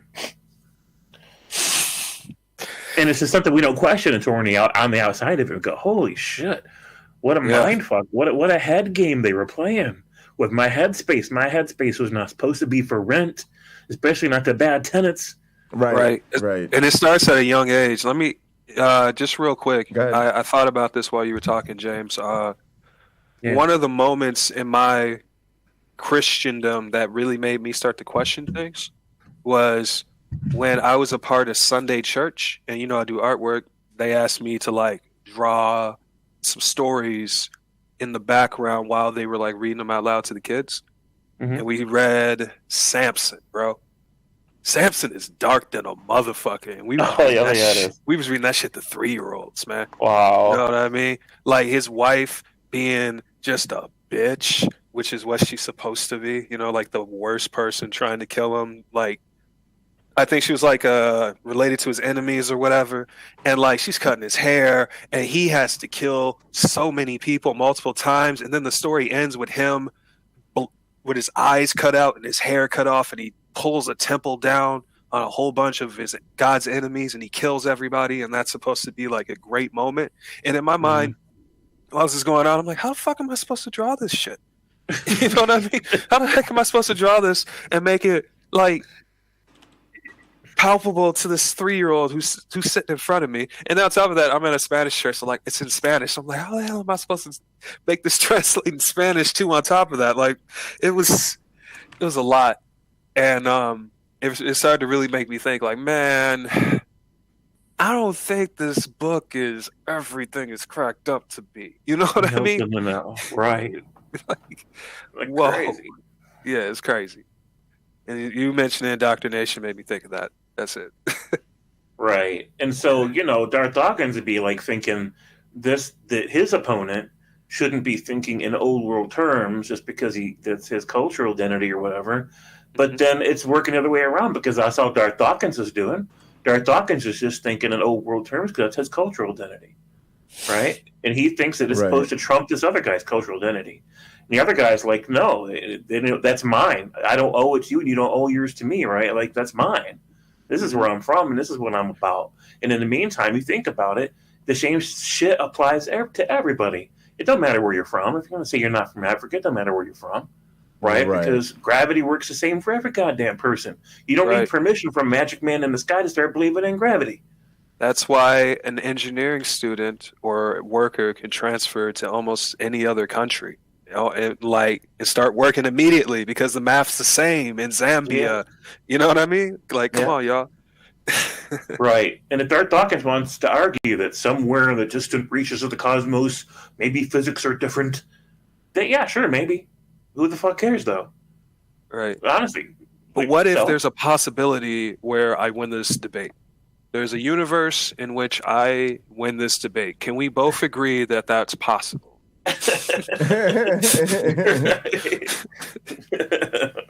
Right. Come on, bro. Come on. Right. And the answer is actually no. I don't know that it's possible with at least with most of the, because again, that's how bad. I mean, I don't know that there could be an incoherent universe where your self-contradictory ideas are no longer you know what I'm saying? Like, let me be Darth. Then the next step is, if you don't know that, how can you know anything, including your world? Yeah. And this is where he goes, and Cliff is ready for this, but Cliff is always saying, I just know that I have these experiences or whatever. But yeah, that is the the issue with the solipsism or whatever. But yeah, I'd have to confess this to William Lane Craig. Listen, bro, I don't know if there could be a universe with a timeless, spaceless, immaterial being. Right. No one does. That's the correct answer. That is the honest answer. You don't know. And that puts them, instead of up there on the pedestal, you know what I mean, at the top of the hill in the temple, that puts them in the same boat as you. And everybody else, including the crazy motherfucker on the street corner who's shouting whatever comes into his mind. You know what I mean? Mm-hmm. That guy on the soapbox has just as much relevancy as the richest preacher. And they will do anything in the world, the preachers, to make sure that you don't realize that and have that real ass conversation. Right. Because if that happens, you'll stop giving money every week.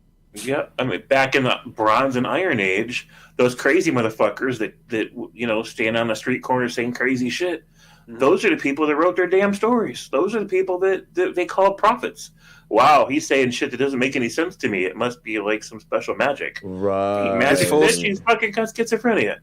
It's full circle. It's like, I tried to explain this to somebody a while back. I work in mental health, right?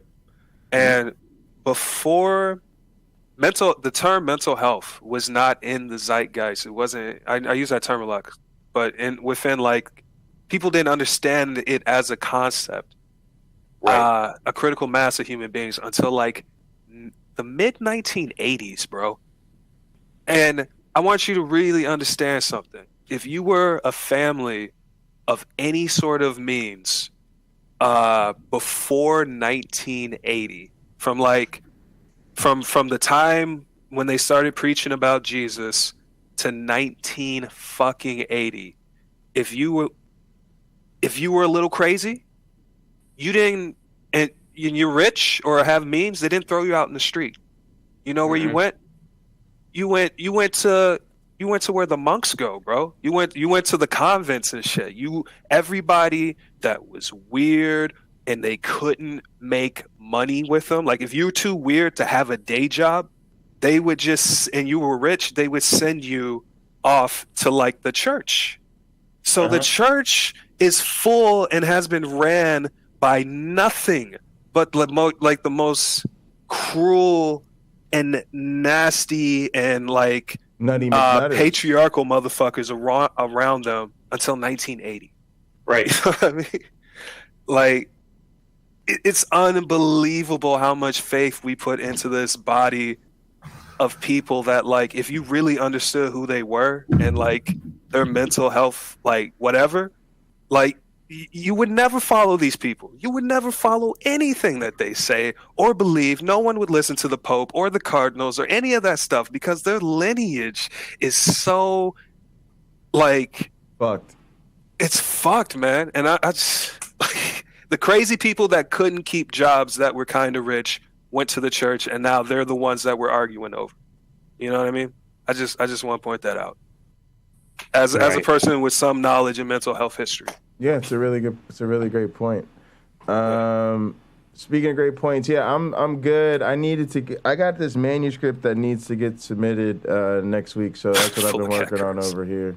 But it's we're in good shape. I'm done for the day. So happy with that. Switch into weekend mode.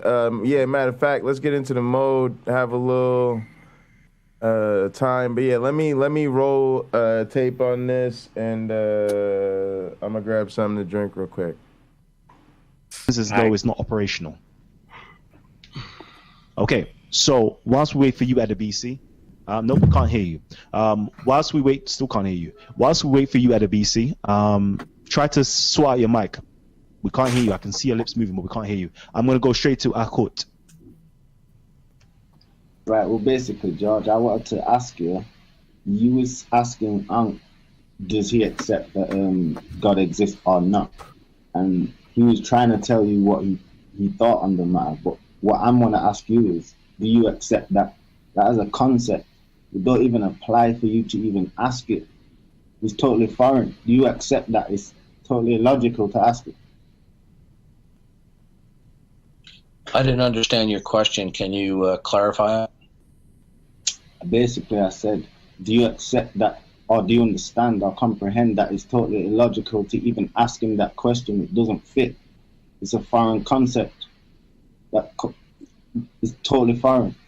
So for you to ask someone who has their own concepts, whether something exists that comes much later, it's kind of illogical. It don't make no sense. Okay, I understand where you're coming from. What you're talking about is technically called theological non-cognitivism or atheism. Now, that's not a problem in this case because I defined God for Real Black, right? I did not leave God undefined. I put God in this case. Do you understand that the concept you're even talking about is that's totally... That's what I'm trying to say. Hold on, my brother Akut. We have to respect our guests and keep your mics muted. This is part of the rules. Regardless, please keep your mics muted and let him have his say, and then afterwards you can, have your say. Okay, go ahead, George. Okay. Well, the issue that he brought up really is not relevant because I gave a very clear and simple definition of God, and I'll repeat that for the audience.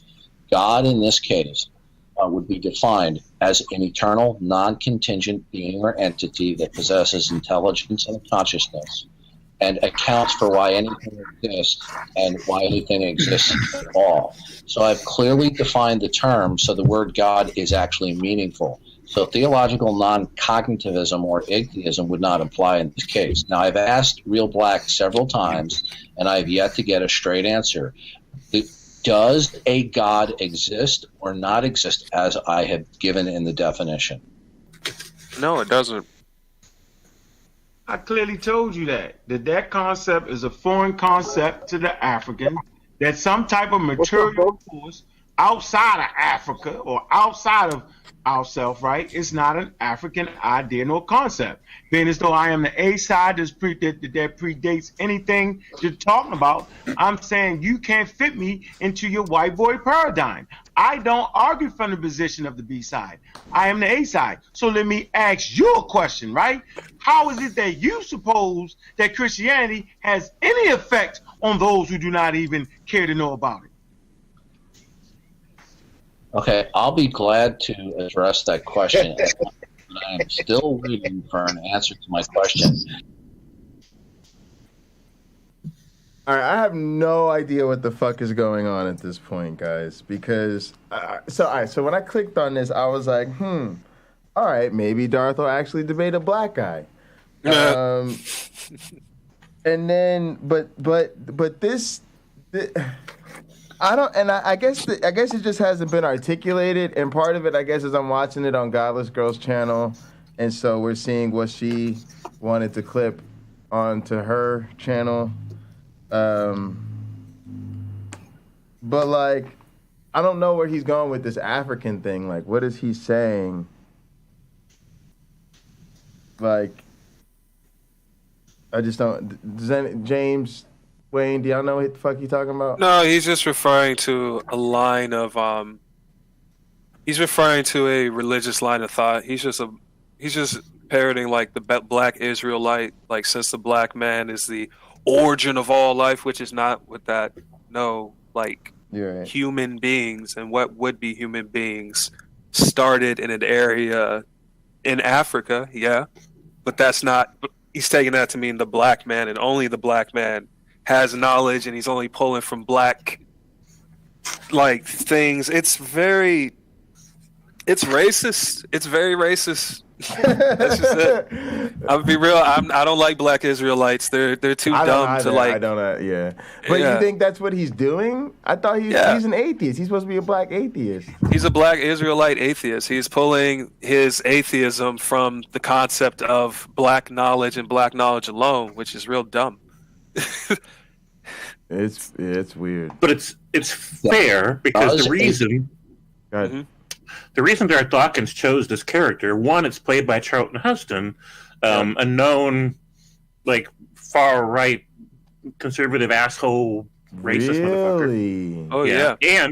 And the character itself, the whole theme of Planet of the Apes is my god.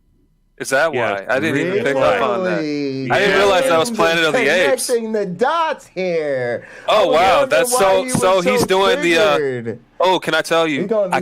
He's doing the full PineCreek. Go ahead. Yeah, he's doing the PineCreek. He's doing the Tucker Carlson. I'm just asking questions, but let me signal the whole time to the white guys in the back who love to be low key racist to people. Like, it's fucking crazy. The only way it can be better is if he like photoshopped a Hawaiian shirt onto Charlton Heston. That's the Right. only way. And I'm too young to get that reference off the cuff because I don't think about Charlton Heston on a daily basis. So Right, he I mean, went that's like way back. I mean, he went. that's way back, like yeah. racist for this call. Like it's not a deep cut. It's an old. It's just an old cut. And even the original cut, like they didn't come around and say this, Yeah. but it spoke to replacement theory that they're still pushing the racist bullshit with. This Oh, of course. idea that we trained these lesser primates how to talk and how to function in society.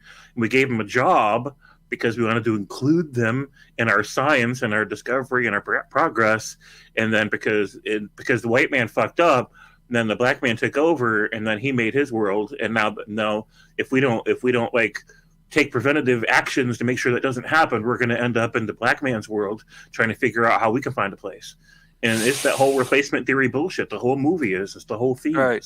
Hey, white people. Hey, Wow. white people. Let me let you in on a little fucking secret if you believe in replacement theory, especially from black people. We're only 12% of the population at best. We can't replace all of you, even with the Mexicans. It's never been about that. It's about keeping wages down. Because if you ask for higher wages, we get higher wages. That's all it is.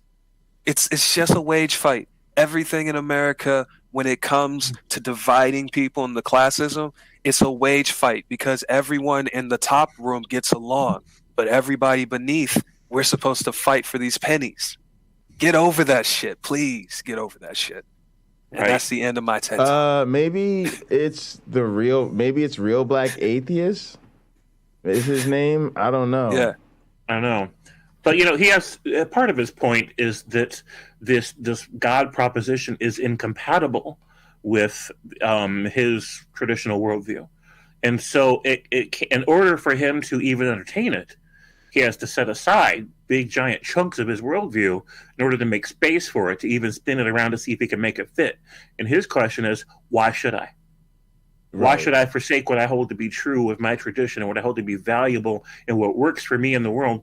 Why should I even? And why do you think I owe it to you, white guy, to even consider your white man's religion, which is incompatible with my worldview? It's not like it can sit like next to it and cooperate with it because it can't.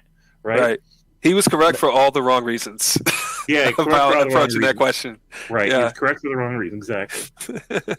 But Darth understands. Darth is pretending he don't understand. Because that's what he does. Yeah, he knows that he cannot elevate his position above yours. He knows that he can't, so he has to drag you down into the mud. Right. And that's not a good way to live if you're talking about ultimate truths.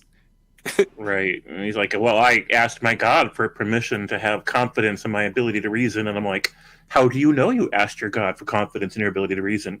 Maybe it's a false memory. Right. This whole hard solipsism problem is not a problem that Darth Dawkins has solved. It's not.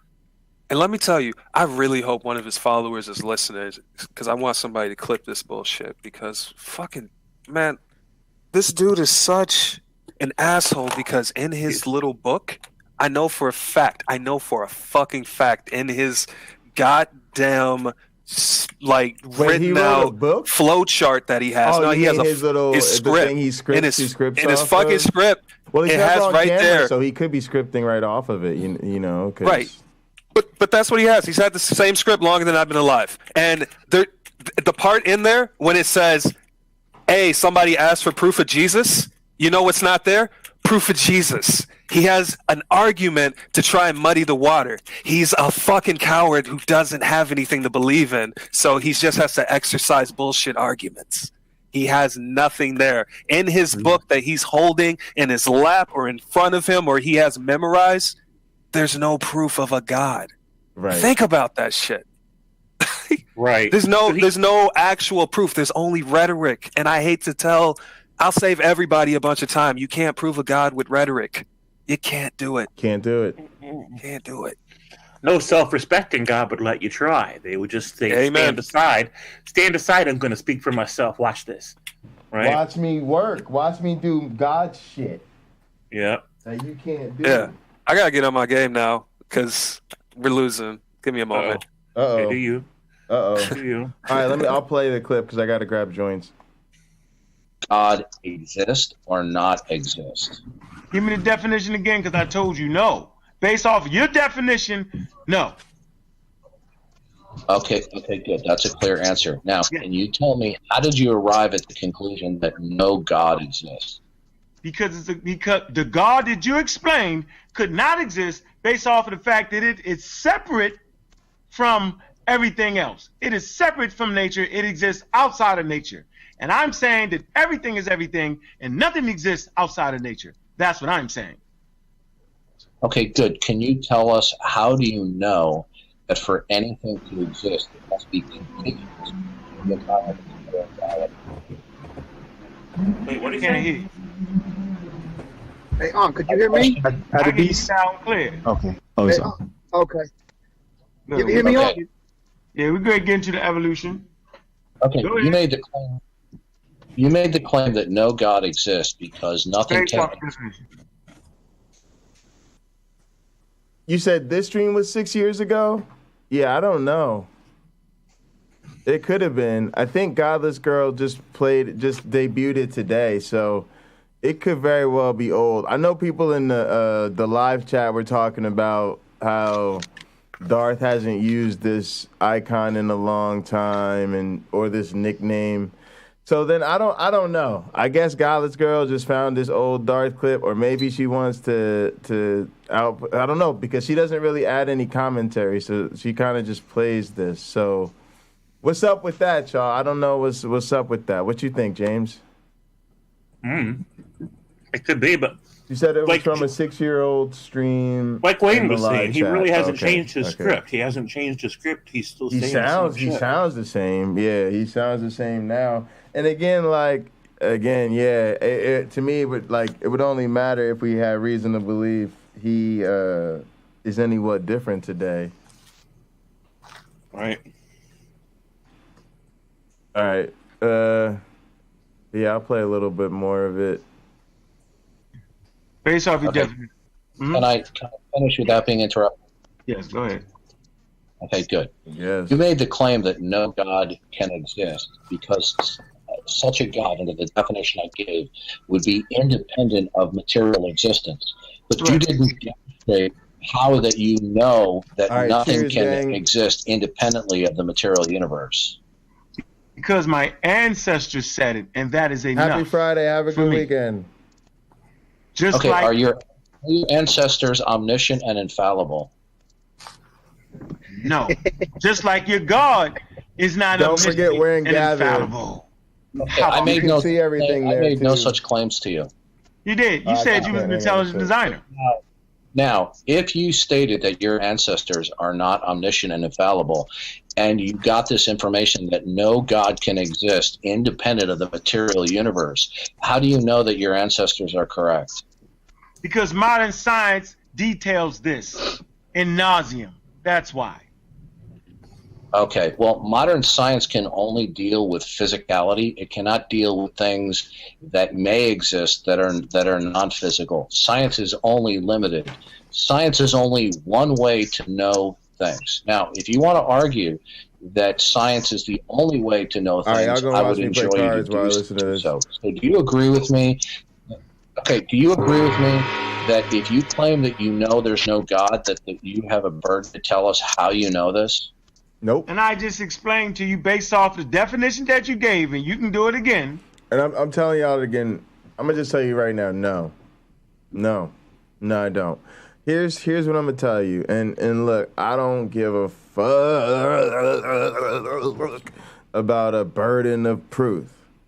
I don't care, Philosopher. I really don't care. Here's what I'm going to tell you. I have no reason to think that gods are not the product of the human imagination. So, number one, let's be very, very clear. Everybody knows the truth is motherfuckers who claim there's a God are the ones with the burden of proof. But number two, if I say there's no God and you really, really gonna press me on it, I'm gonna be like, I feel like I have plenty of evidence to back my case. The same way I would be like, why don't you believe in dragons? You'd be like, because every time I seen a dragon, it's in a motherfucking book or a motherfucking coloring book or a motherfucking video game or a goddamn movie or television show. Always the product of a human imagination. You know what I've never done? Been walking down the street one day so my dog could shit and going, holy fuck, Sam, it's a fucking dragon, run! Right? It's never happened. Mm-hmm. And it's the same shit with God. I've seen all types of depiction of gods, thousands of books, historical depictions, the stele, what is it, the Mernesta stele, you know, them steles or whatever the shits the historians be talking about. Poetry. It's always product of the human imagination. Mm-hmm. So I'm really confident, y'all, that there's no God. Like, honest, I'm so confident I would literally tell my mother, you should just quit that Jesus shit while you're ahead. Just let it go. But don't you think she could be risking her eternity for... Nope. I really don't. Right. There's no risk here. Right. Right. You see, Love makes a great point. Creator of everything and has to hide in the shadows. Kind of hilarious. And worse than that, he's hiding in the shadows going, psst, psst, hey, Darth Dawkins, tell everybody I'm real. Hurry, go tell him. I'll be hiding over here where they can't see me. Yeah. And always needs, like, the assholes and the worst scientists and the philosophers with no arguments. Like, it's really, I realize that, too. This is another part of the reason I want people to feel more comfortable, including myself, talking to different people about who we really are. Because the truth is, I feel like what they're doing is pathetic and humiliating and embarrassing. And I want people to stop humiliating themselves in front of me. It's right. It's quite undignified. You know what I mean? Like, so part of the reason I want to tell them is, like, I really want you to stop doing that, because to me, you look pathetic when you're right. I mean, it's a, you know how to deal with it. Go ahead. It's a bizarre self-deprecating kink, and they're entitled to it in their bedroom. Right. Not in front of me, right? Not in front of my kids. Yes. Right? Yes, exactly. Not in front of me, not in front of my kids. And really, it shouldn't even be in public. Like, you know. Mm-hmm. That includes churches, because kids are there. Yeah. And here's the thing about church. Like, you know, you'll go to a church, I'll play at a church. I would not advocate for a world in which people did not have the right to practice their faith, right? Mm-hmm. But I tell them straight up, you shouldn't fucking do it. I mean, I think it's a good idea. You know, I'm not gonna make it illegal to take a handgun and shoot yourself in the foot with it, but I don't recommend it. Right? Like, it should have. Well, no, I'm not gonna try to make it illegal, because, you know, I just think your stupidity should be your problem. But yeah, I feel the same way. I would never want to tell people, oh, you shouldn't be able to go to church and all this, but I would tell people you just shouldn't do it. Not a good look. No, not at all. Yeah. All right, let's keep going. Right? From an African perspective, that's been around 185,000 years prior to the pale gene coming into effect. That's what I'm trying to tell you. And I'm absolutely trying to show you that the argument that you're using, you probably need to use it on yourself. He sounds unmoisturized. What you said does not matter, and here's why. The origin of an idea does not make that idea necessarily false. Now, you're claiming that you don't believe of it because where the idea came from. That is called the genetic fallacy in philosophy. No, it's not really what he's saying, though. I'm not. No. Do you know? Go ahead. I mean, we all know it, right? That's not what he's saying. Right. Yeah, of course. That's and this is what Darth always does too. And I recognize a lot of apologists do this. To be honest, I recognize sometimes people in the comment section do this, not like the live chat to the extent of like friends or like fans, but like when you get the right winger in the chat or the Christian that's kind of trying to sidetrack you, that's one of the ways they'll do that. You'll be talking about something. They'll either misrepresent represent what you said, or try to ask a quote-unquote clarifying question.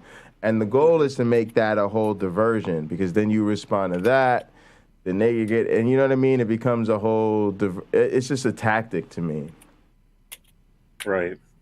Yeah, it's all tactics. That's why Darth Dawkins tries to avoid making statement claims. He just asks you about yours so he could find a way to play word games with you. And so we know his implication here is that he believes in a God that has certain traits. But if we point that out, he'll go, "I never said that thing." Right. But if you figure out his game, you're too liberal, and he won't come to your server. Yeah, you figure it out. There's no. Yep. That's kind of what I was wondering. Like, I was wondering why he went with this guy, and the guy's on point about certain things, but then I realized he's kind of off there, and I'm wondering, oh, maybe that's why Darth thought he was okay. Yeah, he previewed him first, and I think I can get one over on this guy. Let's try it. Yeah. Mm-hmm. Yeah, absolutely. Do you know what the genetic fallacy is? I absolutely understand what the genetic fallacy is. What I'm trying to tell you. But again, like, this is something that I thought of with what you were saying about this particular character in the movie, because that is really bad. But everybody's got to understand that, man. You know, you're going on the internet to debate a black atheist. You don't go with some Planet of the Apes shit. That is just so... This is what I mean. This is what we deal with. That type of... You know what I mean? That type of dog shit. Like, that's it's just dog shit, man. Mm-hmm. Darth Dawkins is dog shit. Yeah, he's signaling to all of his racist friends that, hey, I'm smarter than these people. They don't even get the joke I'm doing. You could put, yes. That's exactly what it is. And you could have gone with any other image in the world. Right. That science. Tell me what other way is it for you to observe the natural world, George? Since you seem to have another way of doing it. George. What is your way?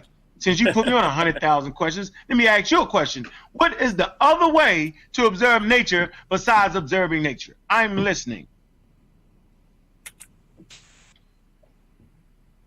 It's a question, George.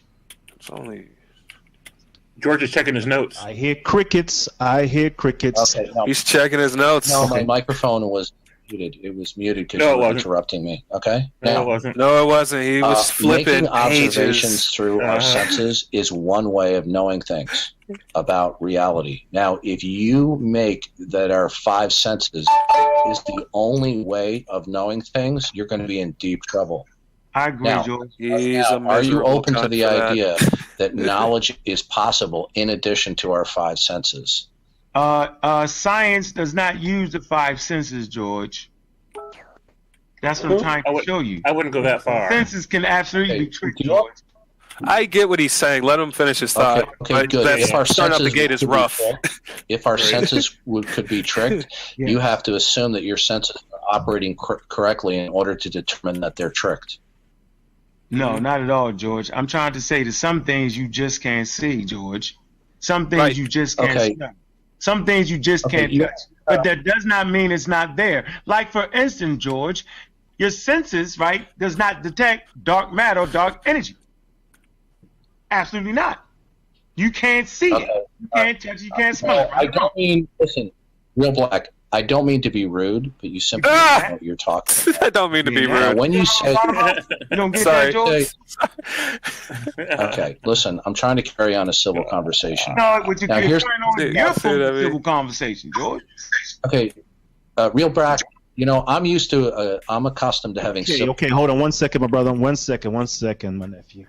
Give me 1 second. Here we go. If Tucker Carlson didn't marry that ketchup queen, he would be exactly who Gary is. Cordial between everybody that is involved right now, and I still want to open up for more people to join the conversation. So what I'm going to do is actually just please, everybody who's tuned in right now, hit the share button. Hit the share button, share on your Facebook, share on your Google, share on your Twitter, and hopefully everybody will come in and view this, because this is going to be a very interesting dialogue. We don't have plenty of these dialogues, with inside of the American community on Talk with the Titans. We definitely do a lot of this type of debates with different people from various backgrounds and various different ideologies on our Speakers Corner playlist on Titans TV. So if you haven't already subscribed to Titans TV, please hit the subscribe button down below. Subscribe to us.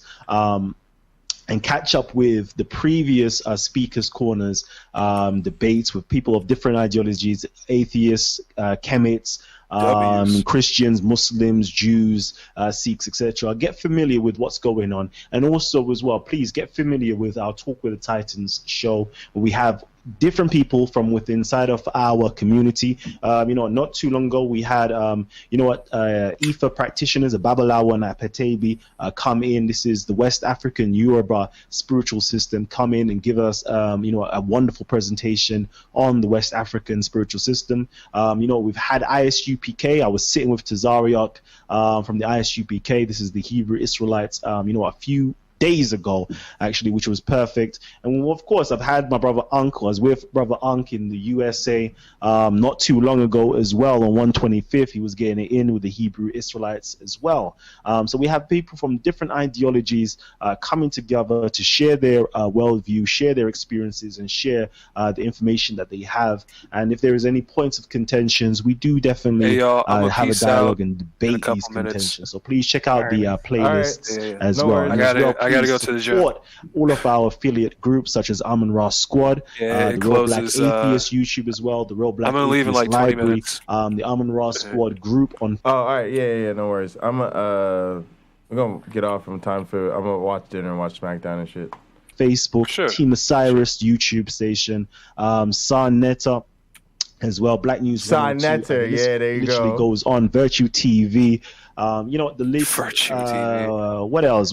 Black Eyes TV as well. The list literally continues. So please support all of our. That's a dangerous ice within the community, and we can get it's it. Not like good white ice. Now I know we've got people in here that haven't, as of yet, had their say. And if you're in the YouTube, please leave your comments. I just want to say that skit was based in the city I live in, so actually present it with inside the discussion today. Funny. It's twice as funny. Say.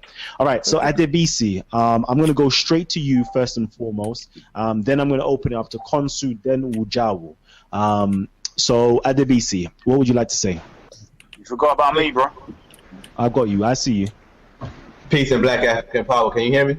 Peace. We can hear you now. Yes, sir. Peace and Black George, power. I remember you saying something about random information, how cells can come together and make an intelligent design through random information. But what I wanted to convey is every cell has information.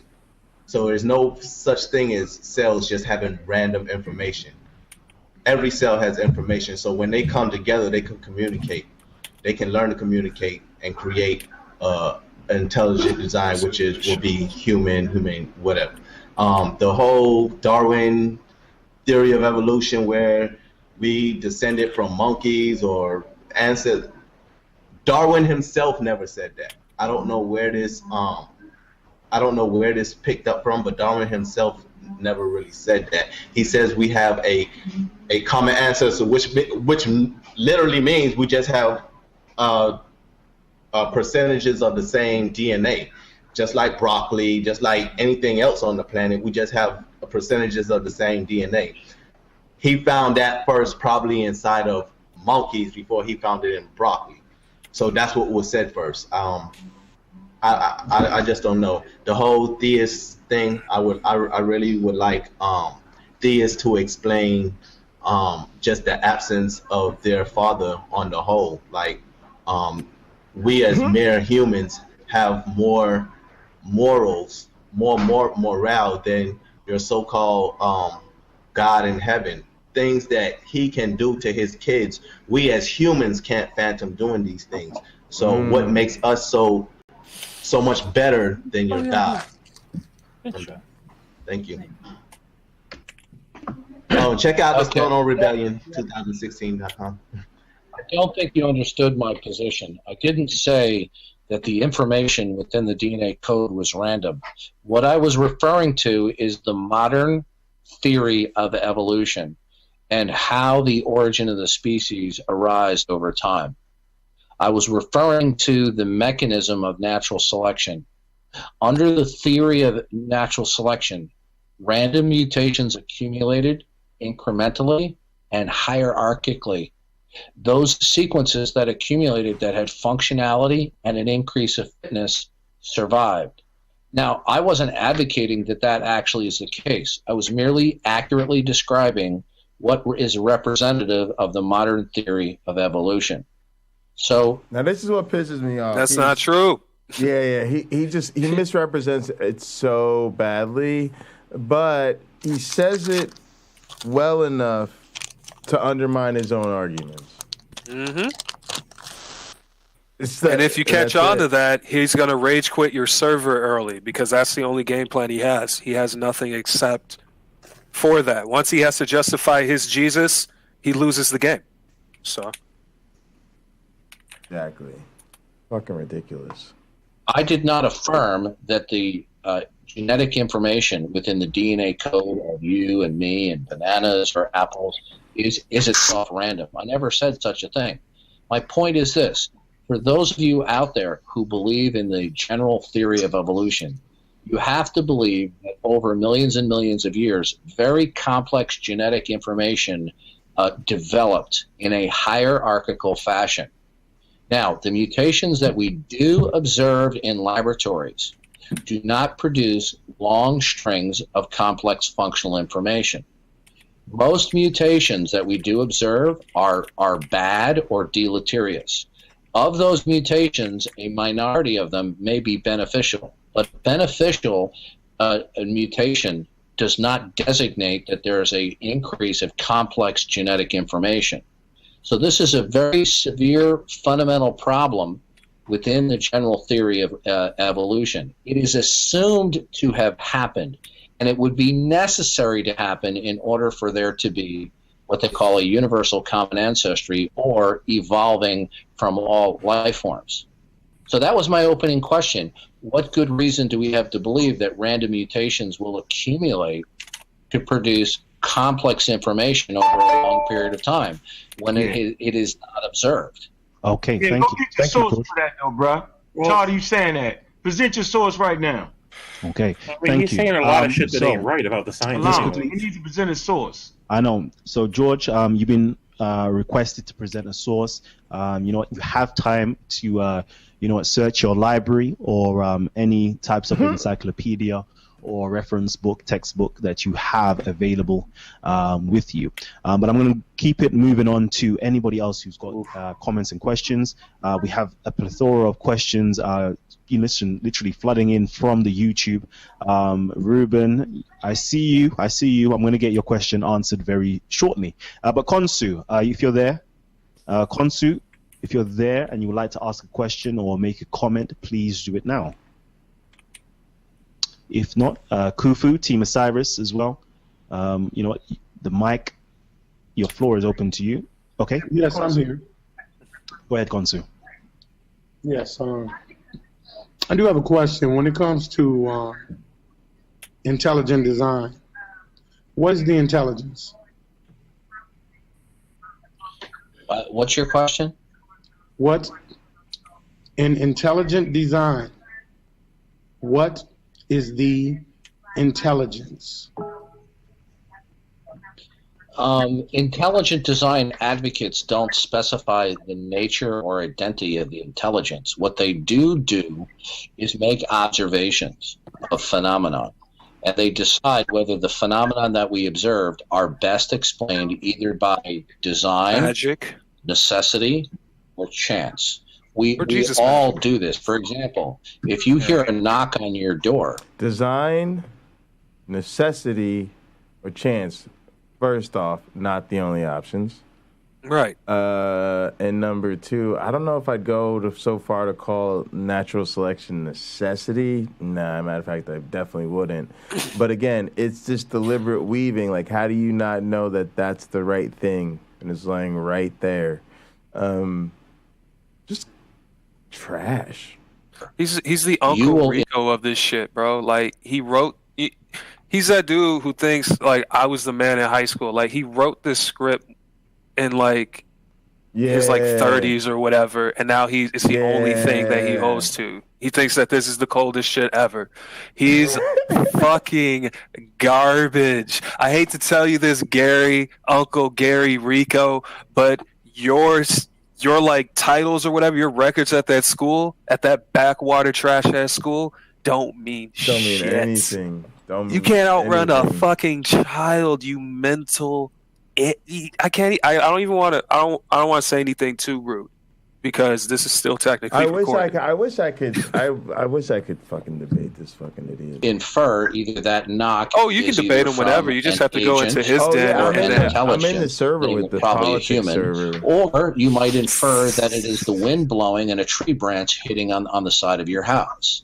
So people who advocate the concept of intelligent design, the complex genetic information that resides in all the genomes of the animal kingdom, in terms of their origin, has its cause or root in some intelligence. But intelligent design theory advocates do not advocate any particular identity or persona of the agent or intelligence that would be at the root of genetic information. All right, no worries, bro. Thanks for I'm going to go listen to some Cardi B. I need to go listen to some wet-ass pussy after this dry-ass pussy over here. Seriously. Nor am I talking about man, we'll catch you later, Wayne. We'll be in here later when you get back. I asked you what is the intelligence if you are going to use a noun and an adjective. You said an intelligent design. It is being used as something that describes something. So that would be a person, place, or a thing. Is the intelligence a person, place, or a thing within the syntax structure or grammar that you are using to claim? Is it a person, place, or thing? I'm not talking about irreducible complexity, and I'm not talking about neo-creationism.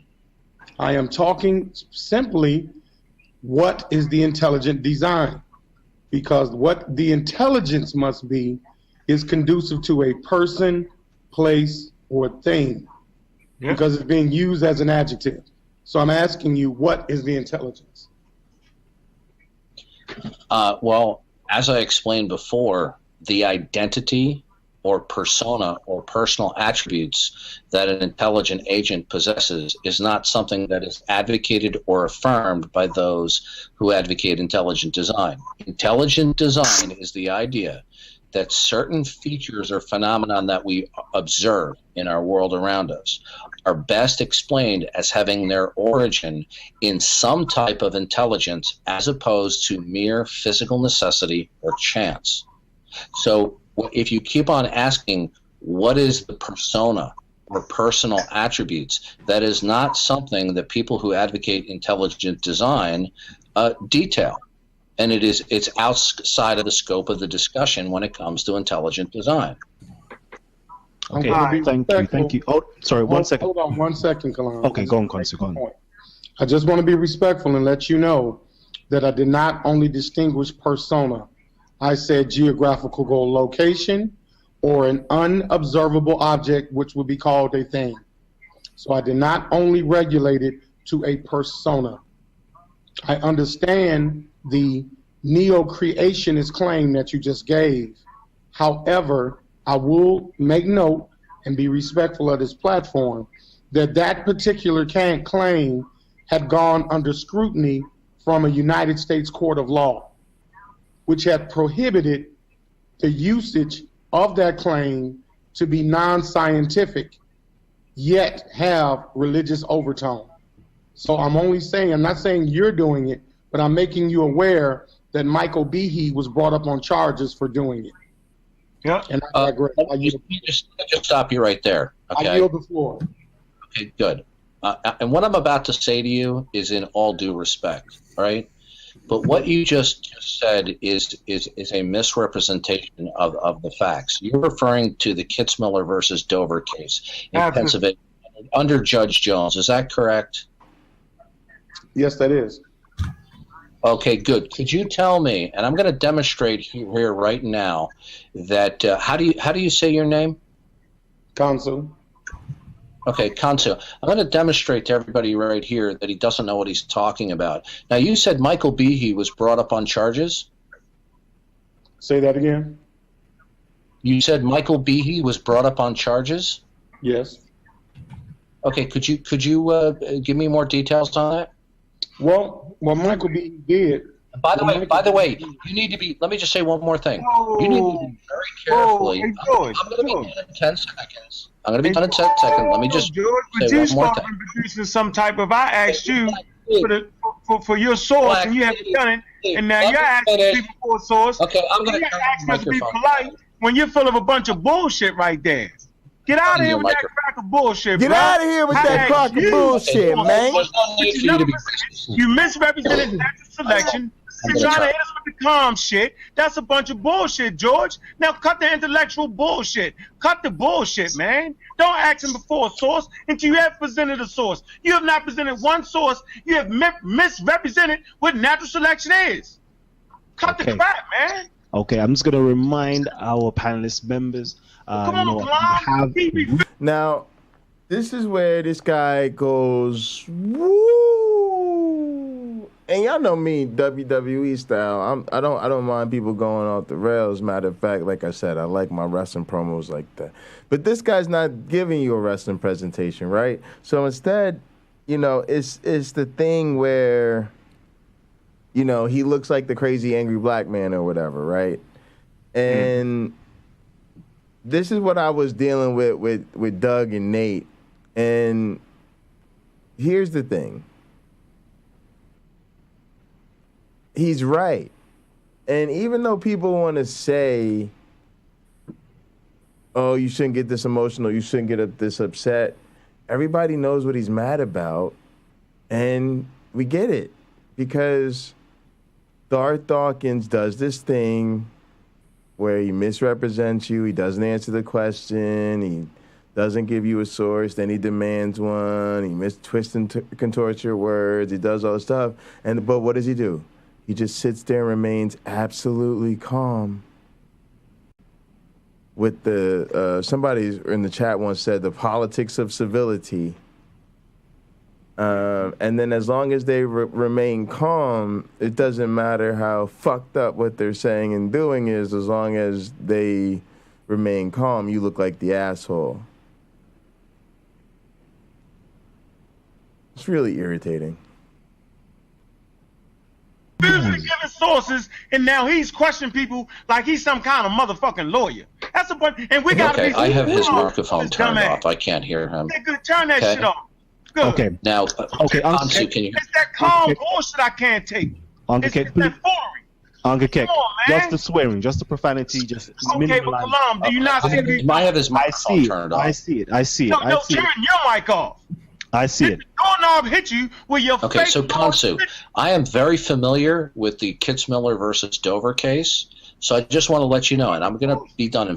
This is the case my teaching mentor, Rob Pennock, was a expert witness in. I don't know why. I got to say this for people who don't know, I haven't heard this, but it's really interesting to hear these people talk about all this stuff. You heard the video earlier, Drop Lenski, and you heard this video talking all about Kitzmiller versus Dover. I really am a creationist's worst nightmare, I got to say. Yeah, truth. 5 seconds. I am very familiar with the details of the case, so you need to be careful what you say about Michael Behe vis-a-vis the Kitzmiller. So Michael Behe was brought up on charges?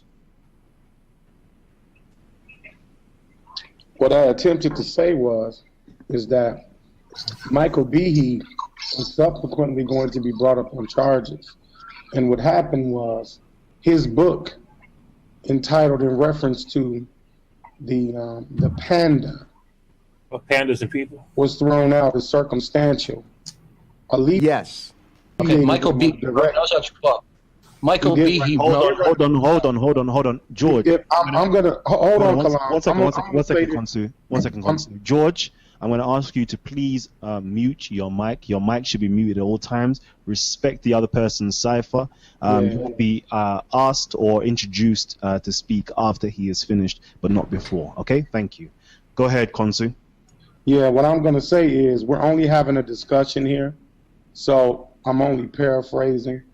And when I asked you a direct question, you gave me an indirect answer. And because you did that, I had to give you a working illustration of how irreducible complexity, how intelligent design, and the entire matrix was brought under legal fire because of what you just did. See, I asked you a direct question, but you gave me a true Scotsman fallacy. That you are the true Scotsman. Yeah, he's teaching 2 classes right now. But yeah, I'm gonna try to have him on a stream. I got to make sure I plan it so that you guys have some notice to try to check it out. And you are the spokesman for the term. Yeah, it's a good idea, or Chris. Terminology, intelligence, and design that you so eloquently happen to put them two together. To be honest, I'm trying to get Rob to go on Mythvision, because I think, it's a bigger platform, and I think it'd be a good show. You put intelligent and design together and claimed it as something that describes something. So it's going to either be a person, place, or thing, George. So if you're going to use it in that light, then I'm going to bring light to where that term came from, because we have a panel and we have a group of listeners that are unaware of where that terminology came from. You just didn't synthesize intelligent or design, George. Groups of people did before you, George. So because they did, we have to have integrity as to where the root of the terminology came from. All terminologies have definitions, George. That's why it's called linguistics. He made it up. He made it up. He made it up. Cool. He made it up, bro. The natural selection is the proper definition. He made that up. Okay. I'll yield the floor. Because see, I'm not going to play dumb with you, George. Are you done? I'm not going to play dumb. George, keep your mic muted until the brothers is finished. Because that was offensive, what you did. You tried to box me in and try to say that I'm committing slander to somebody you never met in your life. And I'm not going to allow you to do that, George. You came on this platform, on a live platform, and you're trying to do what everyone in intelligent design has done since 1974. And that is, you try to come with a neo-creationist claim and not being held to the definitive terminology that all intelligent designers, along with neo-creationists, use. And that's the thing they do too. They all, notice Tangelo does this, Rebecca did this, Sal does this. They're just wishy-washy with what their claim is. Who's the designer?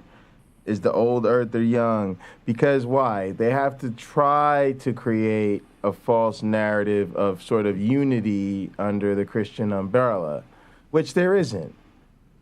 They want to basically claim that everything from theistic evolution to, 6-day biblical literalism counts as creation. And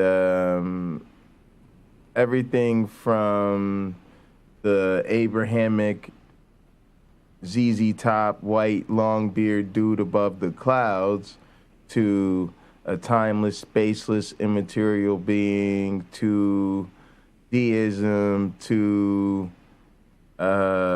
what did Darth say? A non-contingent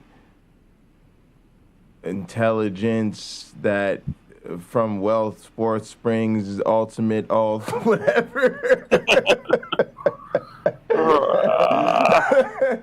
And all of them counts as God, but that's their thing, right? Because again, that's what they do. These people, they make a living or a hobby, a grift out of arguing from infallibility.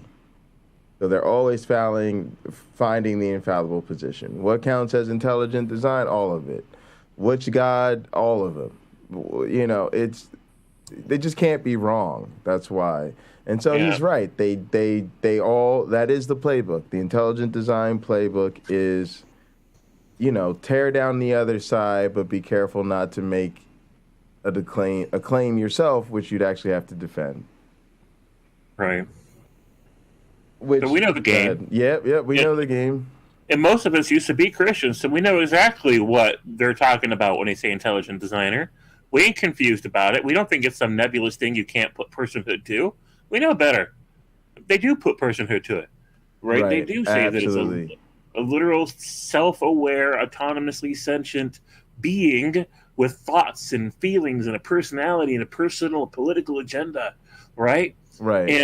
And this being is super intelligent, and he designed the universe. That's what intelligent designers in reference to, right? But, you know, Dawkins got to come out here and be completely dishonest about everything, avoid making statements of his own, and just dodge to try and embarrass his opponent and try to, like, misrepresent the facts just so he can run his stupid grift so he can feel better about his narcissism. Yeah, it's ridiculous. People pull that shit on me in person, man, I'd be like, you might want to, like, stand way over there when you do it. There's a lot, you know. Yeah, it's absurd. All right, y'all. Well, look, I'm going to get off here. I'm going to get some food. I'm actually hungry, and I think we're going to watch some stuff and have fun, and, you know, it's just easier to do all these things and gather. Appreciate everybody for watching the stream. Like I said, we'll be here throughout the weekend, so you won't need a password or anything to get in here. The link is also in the description. But yeah, thanks everybody so much for tuning in. I'm glad everybody followed up with us. And yeah, we had a good stream. We got some work done. And as always, we'll be back tomorrow. I want to thank James for joining me.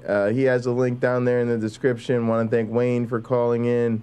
Appreciate everybody so much. In the name of the Darwin, the Dawkins, and the Christopher Hitchens, science bless you all. Poof.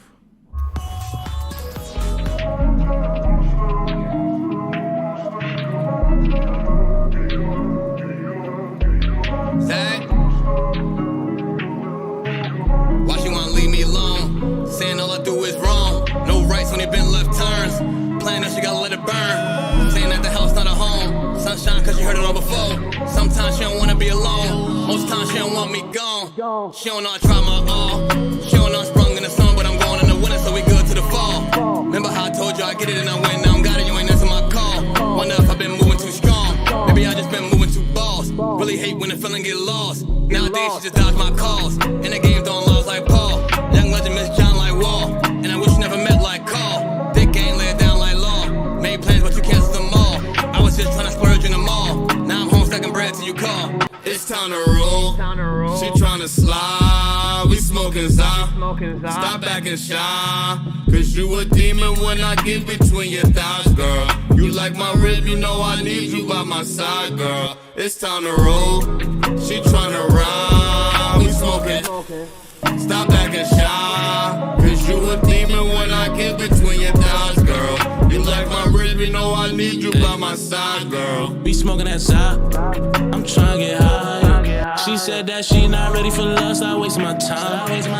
I got demons in my closet. I can't hide. I did all my exes wrong. They wish I died. Damn, I tried. They won't believe me when I say this. Oh my God, what a blessing. Hello Phoenix, that's my twin.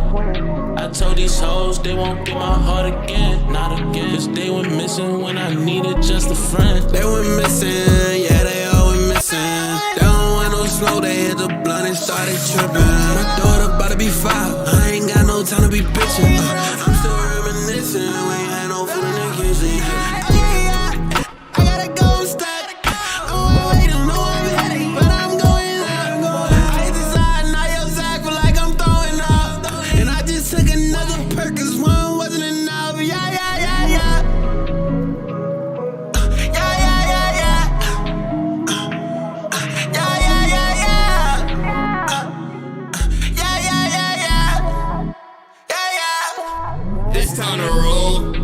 tryna slide, we smoking some. Stop acting shy, cause you a demon when I get between your thighs, girl. You like my rhythm, you know I need you by my side, girl. It's time to roll.